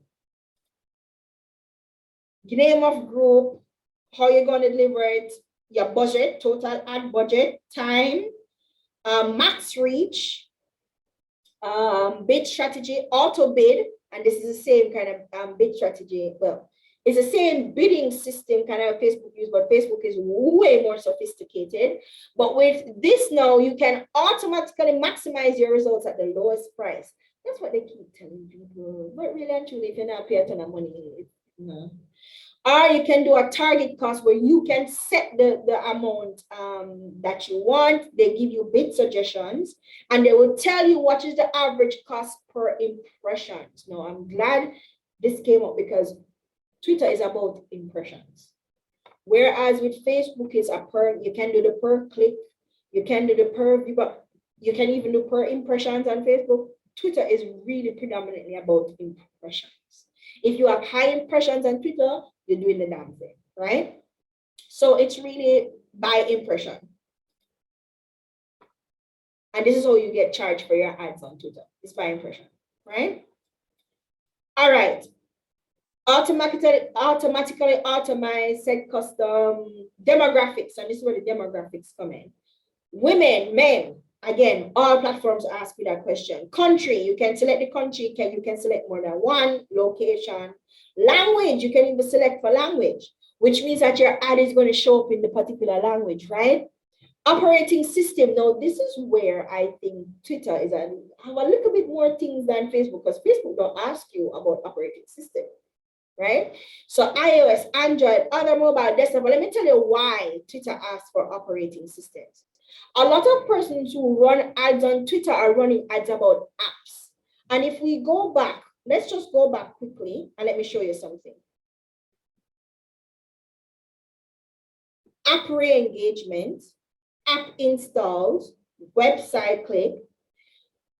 Twitter ads are really geared towards people who create apps, tech people. And I don't know why, but that's really what it is for a lot of the time. So that's why impressions are important, because impressions is really how many times it has been seen. That's what impressions are. How many times has this thing been seen, and where has it been seen? Okay. And that's important when you're talking about apps, people buying an app, downloading an app, whatever. So which is why when you come down to here, they ask you about devices, because then if your app only runs on iOS or Android, you only want people on Android to see it, because then why would you want people on iOS to see? That's a waste of time for you, because your app not on iOS or Android or whatever. Suppose a desktop app, they don't have either Android or whatever, you can get very specific. Reach people by specific operating systems. And that's important for persons who are, ad persons are creating ads. Okay, carrier. And what they mean by carrier is by their device. So is it, this is like the telecommunications company. So you probably see Flow or Digicel or whatever by country. So if I click Brazil, it's going to tell me all the telecommunications companies in Brazil. Let me see if I can find Jamaica. Jamaica is not there. Yeah, United Kingdom, all the telecommunication providers. So you can even break it down by carrier. You can break it down by device model. You can, again, you can customize your audience. You can either include people or exclude people. Here, you can have app activity. Listen, as I said, it's really for persons who are promoting apps. Don't know why Twitter has done it that way. I guess they figure those are persons who are a lot of tech people. Most of tech people are on Twitter, to be quite honest with you. But this is what this is. So you can do it by devices. You can do it by audience features, interests, movies and TVs, follower lookalikes. No, what the follower lookalikes is exactly what it sounds like. They take your follower base and they send it out to people who have the same kind of interests and whatever as the people who already follow you. Hence, lookalike audiences, and every platform allows you to do this, the lookalike audiences thing, right? Or you can upload your own Twitter usernames. You can actually target specific people. You can't do it on Facebook, but on Twitter, you can target actual people here. You can upload your own thing here, right? Additional options, conversation topics. Now, this is interesting. Reach people who tweeted a particular thing, engaged with a particular tweet, or looked at a particular tweet about a particular conversation. I think this is very interesting. Events. Audiences for event targeting are built based on number of signals, including user content, behavior, and engagement. So persons who would have liked an event before, or would have said they would have attended an event before, or signed up from Twitter for an event before, you can target them. I think this is where Twitter kind of has a little bit more jazz than Facebook, but still undefeated. Facebook is still undefeated. Here now is this number is really based on your targeting selections. And by targeting selections, you're talking about the amount of money that you're earning for your ads budget and the type of people you're targeting. Okay. Creatives here now is where it comes to my tweets. I can either upload my own until you select a creative. So it could be organic tweets, scheduled tweets, promoted only tweets. I can show replies and mentions. So I can use a tweet in my campaign. It can be just me using a tweet, right? And of course, you review and you launch. So that's the campaign, guys. Now, say for instance, you're just boosting a post or you're just running a simple regular ad. You come to the tweet composer. You can upload your photo. The tweet composer is like a boosted thing. So you put the content here, create the content here, and you can promote it or choose not to promote it. Yeah, but it's like a boosted kind of thing. If you come to tweets, again, you can create the tweets on the platform through the tweet composer, or here you can find your tweet. You can still create a new tweet here, and you can promote the tweet. Twitter cards is different. With Twitter cards, let's see, create a card. You can create a website card, a video website card, an image app card, a video app card. Again, you're promoting a specific kind of thing. You create these little cards, they pop up on your thing. They kind of look like a regular tweet, but they're not. And of course, you can just boost from your library. And this is the kind of media that you would have posted, and you can just boost from there, right, guys?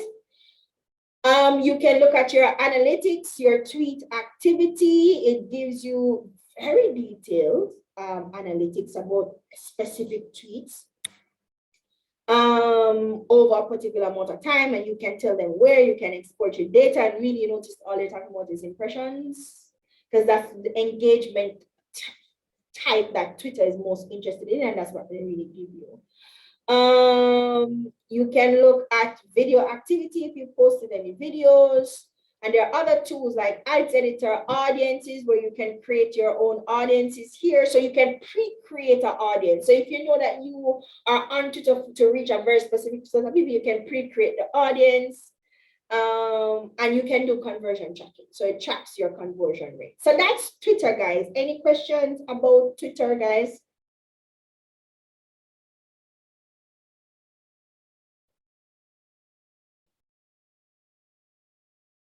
It's not an option. It's usually not. If you notice, Caribbean, there were no Caribbean countries there. I think you can select more than one OS, yes.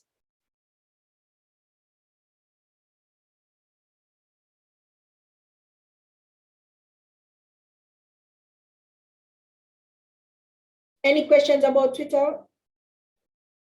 No, Facebook is really the only social media platform that I know of, because I clearly don't know everything about all platforms. But Facebook Pixel, I think, was the first of its kind. I don't know if anybody else has tried to emulate that. But really and truly, there's no need, because with Google Analytics, Google will tell you where your audience is coming from. So if your audience is coming from Instagram, Google will tell you.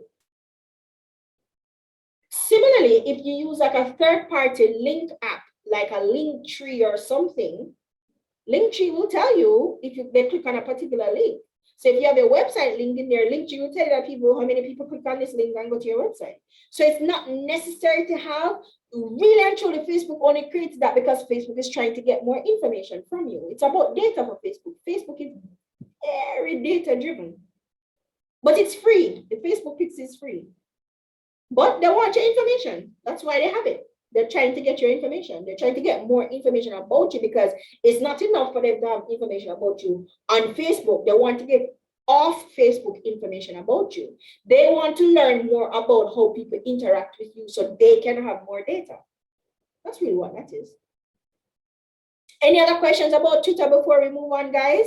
It sounds creepy, but all these little privileges that we have, it's about data. It's all about data, guys. It sounds creepy. And that's why when I hear people talking about needs, I'm like, yeah, there's some things that they need to fix. But really and truly, Facebook have more information than you, than the government of Jamaica. So, and you give it to them freely. So what you complaining about? You know? Google entered the chat. Listen, the OG. Nobody has more data on you than Google. And I must tell you that I run headlong, lovingly into the arms of Google, because Google is a lifesaver. Okay. I think Google is the best thing that has ever happened to digital. And it's because I am very much invested in the Google ecosystem, because it just makes my life easier. That's what tech is here to do. Tech is science, applied science, that is used to make your experiences, your life better, easier. That's what technology is. It's science to make your life easier. All right, guys, let's go now and let's look at LinkedIn, which most of us don't use because LinkedIn ads are expensive. And if you're not really using LinkedIn Premium, then your ads are gonna there's not a lot you can really do with the ads, but let's look at LinkedIn ads.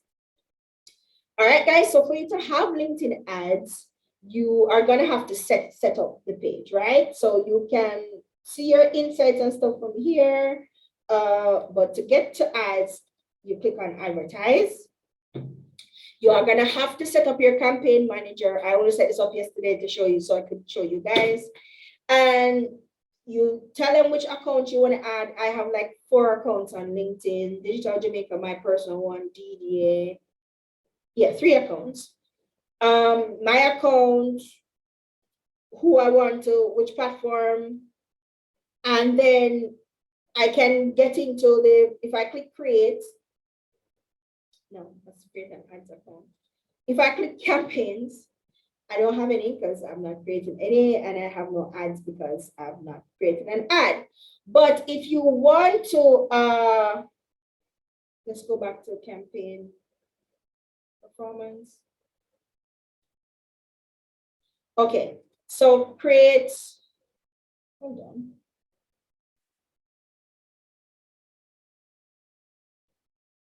I just clicked on something and something else happened.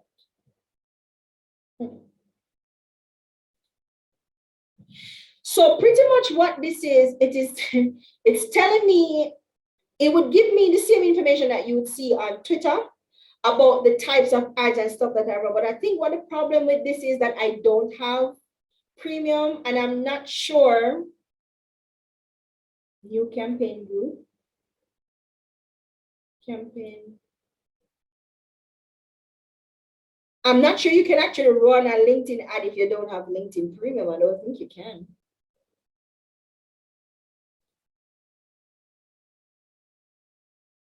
You can create an audience there. Audience types. Audience include at least one of the following: audience ownership, campaign usage. You can, whether it's for lead generation, you can use a lookalike audience. You can upload your own list as well. Guys, I've never used this, so I'm learning as you are learning here. You can upload a list, or you can retarget. And it's the same thing Facebook does, and the same thing Twitter does, where you can retarget an audience. So that's what the lookalike audiences are. So if they would have engaged your platform before, you can target based on if they would have engaged with your platform before, they would have liked your content before, they would have come across your content before, they would have clicked something but probably not taken the next step. And that's what Pixel allows you to do. Facebook Pixel allows you to retarget persons who would probably like visit your website and looked at a particular thing. So maybe they click on a particular link and went to a page on your website. If you had Pixel on there, Pixel will tell you who these people are, and you could retarget them. So you could retarget here, or you could create a lookalike audience here as well. But I do think you have to have premium to run an ad on LinkedIn. But here what, guys, I'm gonna look into it.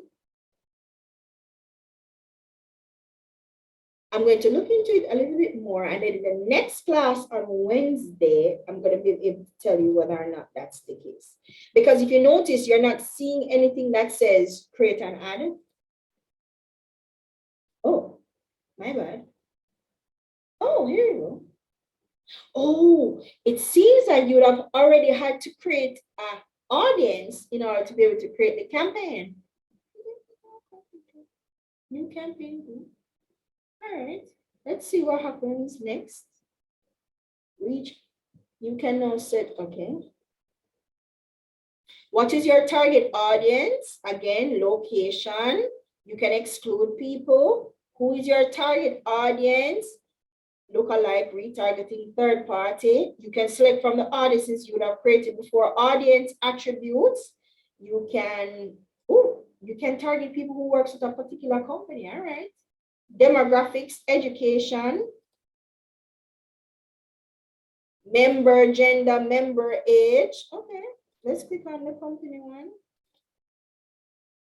Company connections, company follower-up, company growth rate. And they do, and you'll notice that depending on the platform, there are specific things that other platforms don't have, because that platform focuses on specific things. Like with Twitter, it's really about apps. With LinkedIn, it's because it's business based. Of course, they're going to have an audience based on company, because you have people who are on LinkedIn that they will tell you which company they work with, or they will follow. But you can actually follow company pages on LinkedIn. So you can target people who follow a certain company page. And this is probably how you can get one up on your competition. You can target people who follow your competition.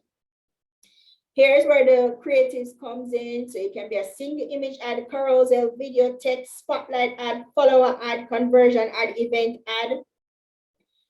You can promote your events on Facebook too. Placement, enable the LinkedIn audience network. You can exclude categories or upload a list or whatever. Budget, set a date. Notice for the ones that are $100. Listen, LinkedIn ads are a lifetime budget. I guess they're kind of doing something similar to what Facebook doing. You can set the time when it starts. Maximum delivery. This is the same thing that all of them tell you about maximum delivery. But the truth is, if you ain't paying the big bucks, you cannot guarantee anything. Conversion tracking. You can measure the action members take on your website after clicking or viewing your LinkedIn ad. You can put that here. You can create a new conversion. Choose a type that best describes the action. And this is the call to action. Estimate how much conversion is worth your business to measure. You can give and you know this is a dollar figure. Clicks, views, all that stuff. If I click next, save. ads in this campaign. I can create a new ad, browse existing content. Let's say I browse existing content. These are all the content I have posted on Digital Jamaica. I can select one and I can run that as an ad, or I can create a new ad where I'm creating the actual ad here with the image. I can upload my headline and then you'll see it show up here. This is what it shows. You can see what it looks like on desktop, what it looks like on mobile, blah, blah, blah. So guys, it's pretty much the exact same thing. It gives you the audience size here based on the estimated amount. All of it is audience, the amount of people you're going to reach is, no matter how all of this look excitement, oh, you look like you have all these options, it really comes down to how much money you are spending to get to your target audience. And in that way, all of them have that bidding system. Is just that Facebook is a little bit more sophisticated, right? So guys, that's really it for LinkedIn ads. Clearly you can run an ad without having a premium account. The thing is, I don't know how much sense it would make for you to run an ad without you having a premium account, because remember, if you don't have a premium account, a lot of the analytics and tracking and stuff that you'll be able to have access to, you won't if you don't have an account. So can you really select an audience that makes sense if you don't have access to your analytics? Because you don't want to run an ad if you don't know who you're specifically targeting. Remember, that's one of the components. If you don't know where your people are because you cannot access them because you don't have access to the full platform, does it really make sense to run an ad on LinkedIn? I would say no, but that's just me.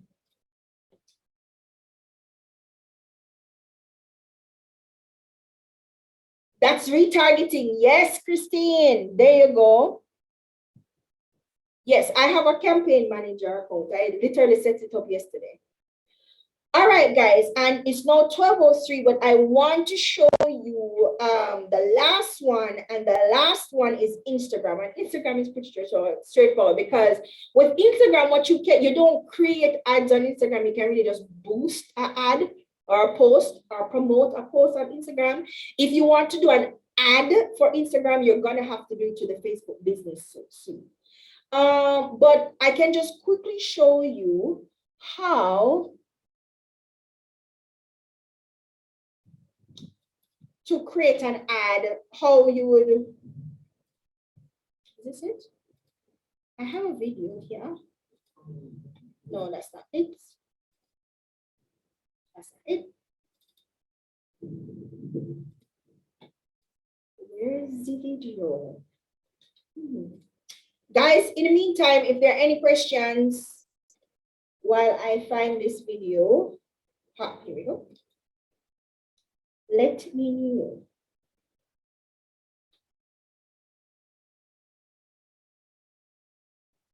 All right.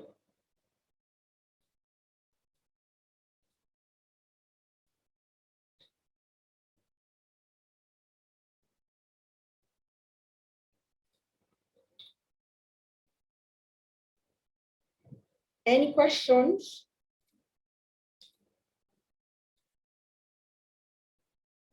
No, nobody has any questions? Oh, great. All right, cool. Let me bring up this video for you. You know, guys, I find that you guys don't ask me questions, and then I get some random messages at 11 o'clock at night or later, because some of you have the audacity, asking me things that you could have asked me in the class. So I would suggest that you guys ask me here, because I've actually stopped answering people, especially when you ask me questions about things that I would have already covered or that you should have already been aware of because I would have gone over it in class or something. So please feel free to ask all the questions you want to ask in class. But if after class you come with a question, and you could have asked in class, I'm not going to answer, because I know I give everybody an opportunity to ask their questions in class. Okay, all right, guys. So let me share my screen again. Okay. Because when you're teaching, we understand, okay, I am mulling it over. It's just a lot to take in with prior knowledge. Okay, okay. All right, no problem. Well, guys, remember that we have office hours between 2 to 4 o'clock, so you can ask then, but not at 2 o'clock in the morning. There's no way to post an ad that isn't marked as an ad. That's a rule that just about every platform have. You have to let people know that it's an ad. Some hands are up. Actually, don't see any raised hands. I don't know.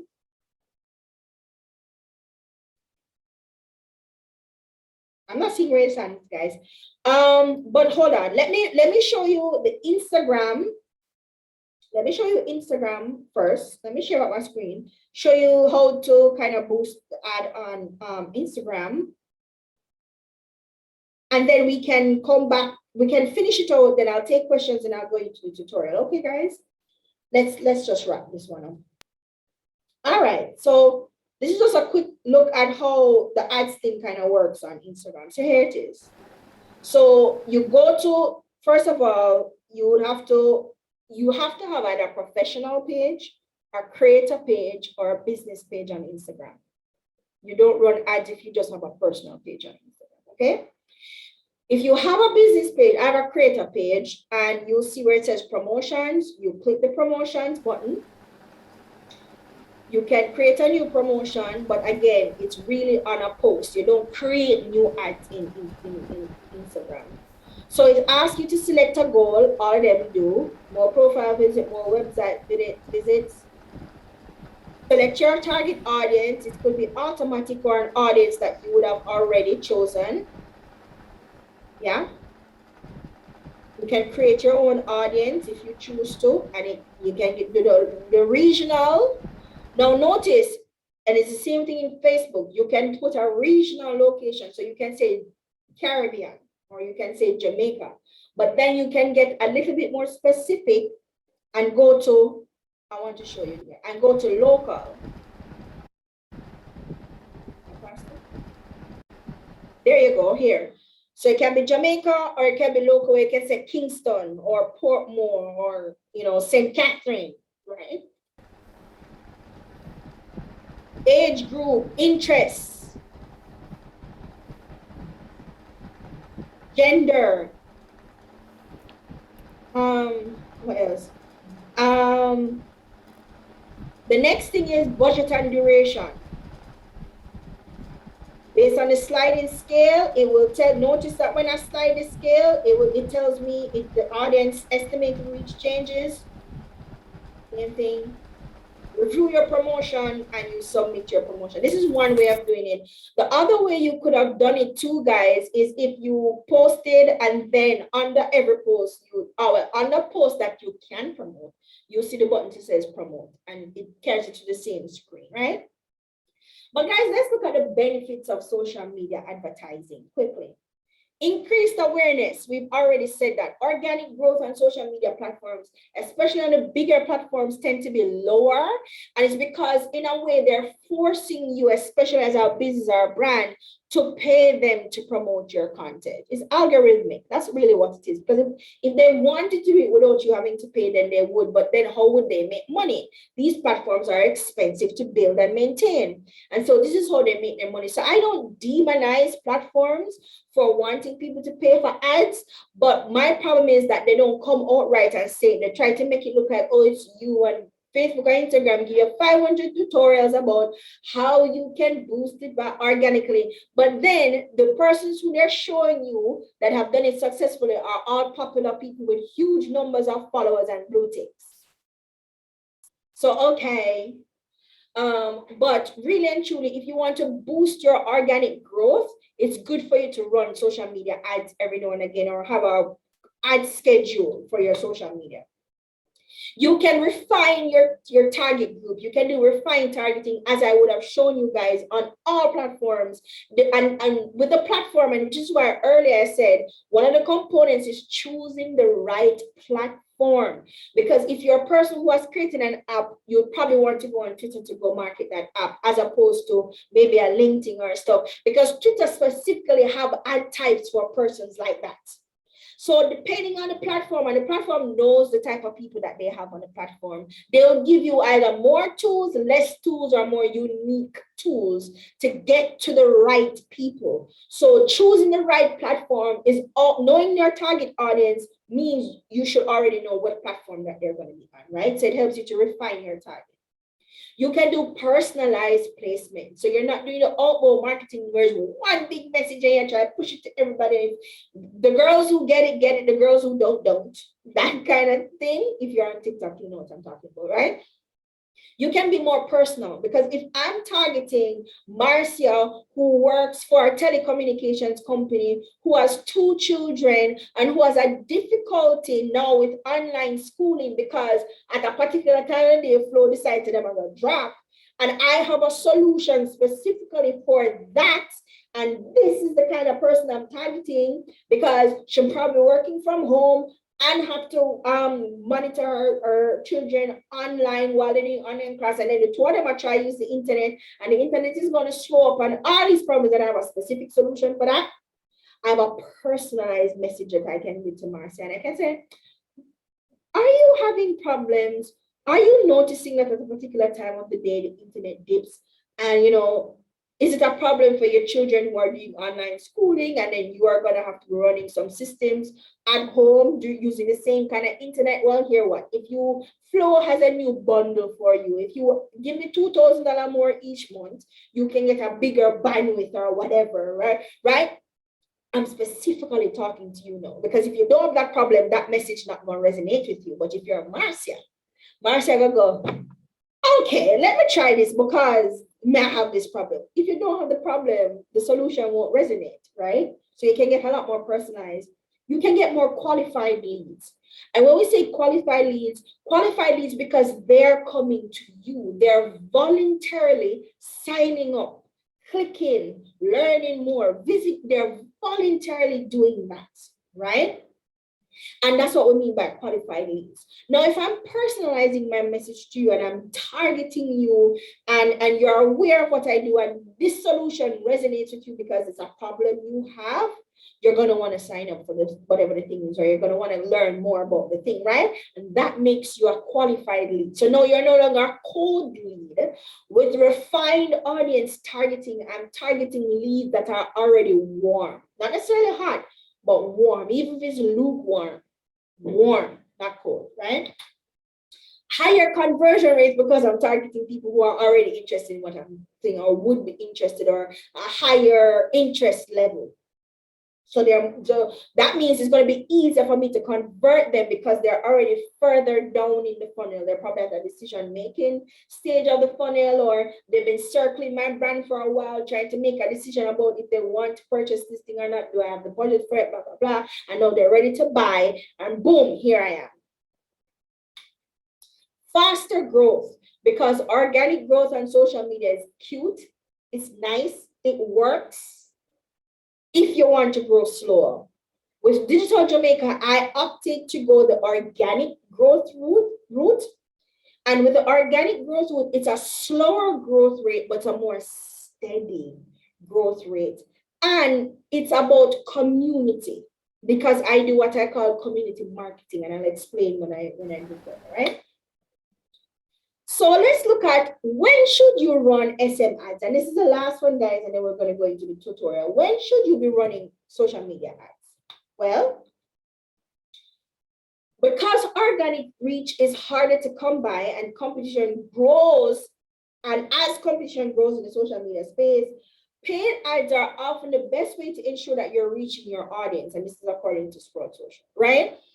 And you're not going to always be running ads like a domestica, because certainly you don't have the budget for it. But you can intersperse as a part of your marketing strategy. You can drop an ad here or there. It could be even a more regular schedule than that. Social media ads itself is very competitive. As with traditional ads, the businesses with the bigger ads budget, the deeper pockets, will see more success using this strategy, like a domestica again. But what if you are a new or a small business with little or no money to spend on ads? How can you take advantage of ads to grow your business? And I have some ideas, and this is based on my personal experience managing other people's digital presence, managing my own. First thing, develop a growth plan. You need to know, okay, this is how I want my platform to grow on social media. And I'm not talking about follower accounts. You need to know, okay, say I set up a profile today. Within 3 months, what do I want my profile to look like? You probably want 500 followers. You probably want a certain amount of engagement. You want a particular, percentage in terms of your engagement rate. Yeah. You want to see certain things happening. You want more persons resharing. You want more persons DMing. You want more persons talking about your brand, using your hashtags, blah, blah, blah.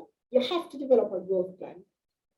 Don't just go sit down on social media. Don't just go create a profile because I guess, and just sit down there and expect it to happen automatically. It will not. It takes considerable, consistent, frequent effort. Okay, and you may have to keep revising. If not may, you will have to keep revising that plan over and over and over again, because it should be flexible, because nothing is guaranteed, and there's no marketing that is guaranteed. None at all. Don't make anybody tell you foolishness. There's nothing that is guaranteed. You just have to be in the right place at the right time and position yourself properly, right? Build an organic base. That's what I did for Digital Jamaica. I built an organic base. What I did was I looked and I said, okay, this is the kind of person I'm talking to. I'm talking to persons who are online business owners. They're in the tech space, as in they are software developers, website developers. They're in the tech space locally. Are persons who want to be in the tech space and you're looking for information, or you're already in the tech space and you need to be updated on what's the latest happening in the space. You want more information about certain things. You want to know when opportunities are popping up, and you want to understand how the space works a little bit better. So I have an audience who is very much in the tech space, but they're probably on my platform because they don't know how to market themselves, or they want more information, or they want to be able to do a certain things, or they just want to be in a space with other tech people. And then I have another set of audience who are not tech at all, but they're interested and they want to learn more. They want to see what the opportunities are for them. I've created an information hub, and that's the organic base of Digital Jamaica, right? They come to me looking for the information that I'm putting out. So I'm positioning myself as a brand that can give you a certain type of information about digital and tech in Jamaica and sometimes the Caribbean. And so if you want to learn about something, chances are you're going to stop by my page first to see if I would have already talked about it, going to talk about it, or I have featured people who can talk about it, so you can then go find those people. I'm literally building a hub where persons are coming to me, and then I'm sending them off to different places to find different information. It's like a satellite, right? All right, community marketing is also a part of that organic base. And so with community marketing, what you're doing is you're creating content and you're building engagement and you're building a camaraderie between a particular group or groups of persons, and you're allowing them to do the marketing for you, or you're relying heavily on them to propagate your brand. So they're going to be talking about you, word of mouth, still the best form of marketing. They're going to be sharing more than anybody else is going to be sharing. They're going to be recommending more than anybody else is recommending. They're going to social proof your brand for you. They're going to give you all the referral you need. So they're going to say, yeah, man, you want this information? Go look on Digital Jamaica. They must have it over there. She talk about it. You can always message her because she will respond, blah, blah, blah, blah, blah, blah. Nobody can social proof your brand more than your community members. And it's also a form of protection for your brand, because they act as a buffer between just your followers. Because as I said, if you looked in the assignment that I gave you, your followers could just be people who accidentally followed your page and don't remember why they followed you in the first place, right? But with your community, what they do is act as a buffer. And the example I gave was beehive. You cannot say anything bad about Beyonce on the internet, because then you're gonna have this whole bunch of people coming to her defense. And that's the same thing with your community. Your community acts as a defense, and defending your reputation as a brand. That's what they do. They defend your brand reputation, right? And with community marketing, you can get, as a part of the organic marketing, it actually spreads your message farther, because imagine you have somebody who's following your platform that has 500 followers themselves, and they're sharing your content to their platform with their 500 followers, and then somebody on their platform who have 200 followers sharing it to their 200 followers, and so on and so forth. That's how you can expand your reach organically, right? Advertise to boost, or advertise to organic efforts boost. Okay, I may have been cross-eyed when I wrote that, but it's advertised to boost organic efforts. So while you're doing your social media marketing thing, you can choose which one of the posts that you post on your platform that you want to either boost or create an ad for or something, right? And it just acts as an aid to your normal efforts, because you don't have the budget to run a promotion straight through. You don't have that kind of budget. So you're very careful, and you're selecting what you want to promote. So you're using organic promotions on your platform, whether it's your community or whatever other features you create. One thing I do is I create a lot of programs and features on Digital Jamaica to attract people. So for instance, I do the on my timeline feature, where I'm going through my feed and I'm boosting other people's posts by reposting it to my stories and telling people to go check it out, because this is this interesting thing, right? And because I've built up a kind of reputation where people kind of trust that I'm not going to send them to go look at foolishness, they will more than likely go and look at it. Community members, I mean, right? And that's one way of helping my audience boost their brand or their business, because I have a lot of brands and small online businesses that follow me, right? And so that is the organic. That's part of the organic thing. But let's say, for instance, I have an event coming up, or Digital Jamaica Live or something happening. I will probably boost that post so it reaches more people, specifically more people in my audience, and I'll probably select a lookalike audience kind of thing. So it's reaching my audience plus people who are have similar interests as my audience. And that's how I supplement my organic efforts or boost my organic efforts. Try influencer marketing. It's still marketing. It's still a paid type of marketing. It's really ad, but it's done in a different way, right?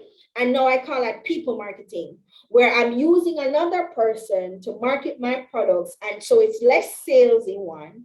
And two, it's more of a brand ambassadorship kind of situation than it is me just paying the platform itself to run the ad for me. So what I'm saying is, you have this major platform, and the persons who are coming to your page are the persons I want to reach. You already kind of have command of that group. I will pay you to get, so you can talk about my product or recommend my product or review my product, of course, favorably, to this group of people. People marketing, right? It's less expensive too, depending on the influencer. And you can create an ads budget. And that's the last thing, guys. You can create an ads budget, meaning that as a part of your larger marketing effort, you need to create a specific budget as to, okay, this is the amount of money I am going to be spending on social media platforms to advertise certain things, and you are very strategic in where you place your ads. And I'll give you a pro tip. You're, doing your social media marketing thing, and you're talking about an event that you have coming up. I wouldn't run an ad on the first event post that I put out. So I put out the flyer for the event. I wouldn't necessarily run the ad on that one. I will allow my community to spread that, move that around, blah, blah, blah, blah. And then I will probably run an ad on it. Maybe I will do Shanae Henry, your camera is on. what I will probably do is get one of my community members with like a bigger platform to share it, or ask community members to share it to their stories or whatever. I'll try the organic route first, and then to supplement my efforts, I will then boost it later on. Okay, so I'll probably reach out to certain audience members. I say, hey guys, I have this event coming up and I want you guys to help me boost it. Here's the post, blah, blah, blah, blah. Boost it after this date, because then I want to be the first to post it. And then once I post it, then I'm going to ask you guys to then share it for me, right? That's kind of one way to run ads, but you have to be very strategic about it. You don't want to only run ads when you have an event coming up. It doesn't have to be an event ad. It could just be a, hey, I'm still here. Hey, hi, how you doing? Welcome to my page kind of ad, which means it's still an awareness ad, but it could just be an awareness around your brand generally. Yes, you can create awareness around your brand generally, but it has to be around a specific message. What do you want them to know? Why should they care about this thing? It could just be that general thing. I've seen persons like they do like a quote tweet or a quote post or whatever, and depending on what profession they're in, so if they're psychologists or psychiatrists or whatever, and they do a particular tweet about self-care, they will promote that tweet. Shani, again, your camera is on. They'll promote that tweet because they want to give you, they want to grab you with that, they want to grab you with that. Shani, your camera. They want to grab you with that message. So, and to pull you to their platform, you go, oh, this is profound, I love it. And then you end up going to the platform and you literally dropped into their sales funnel. All right, guys. So that's it for social media advertising. Wednesday, we're going to talk about social media promotions, which is the organic, more organic, because influencer campaign is not necessarily organic, but we're going to be talking about all that on Wednesday. But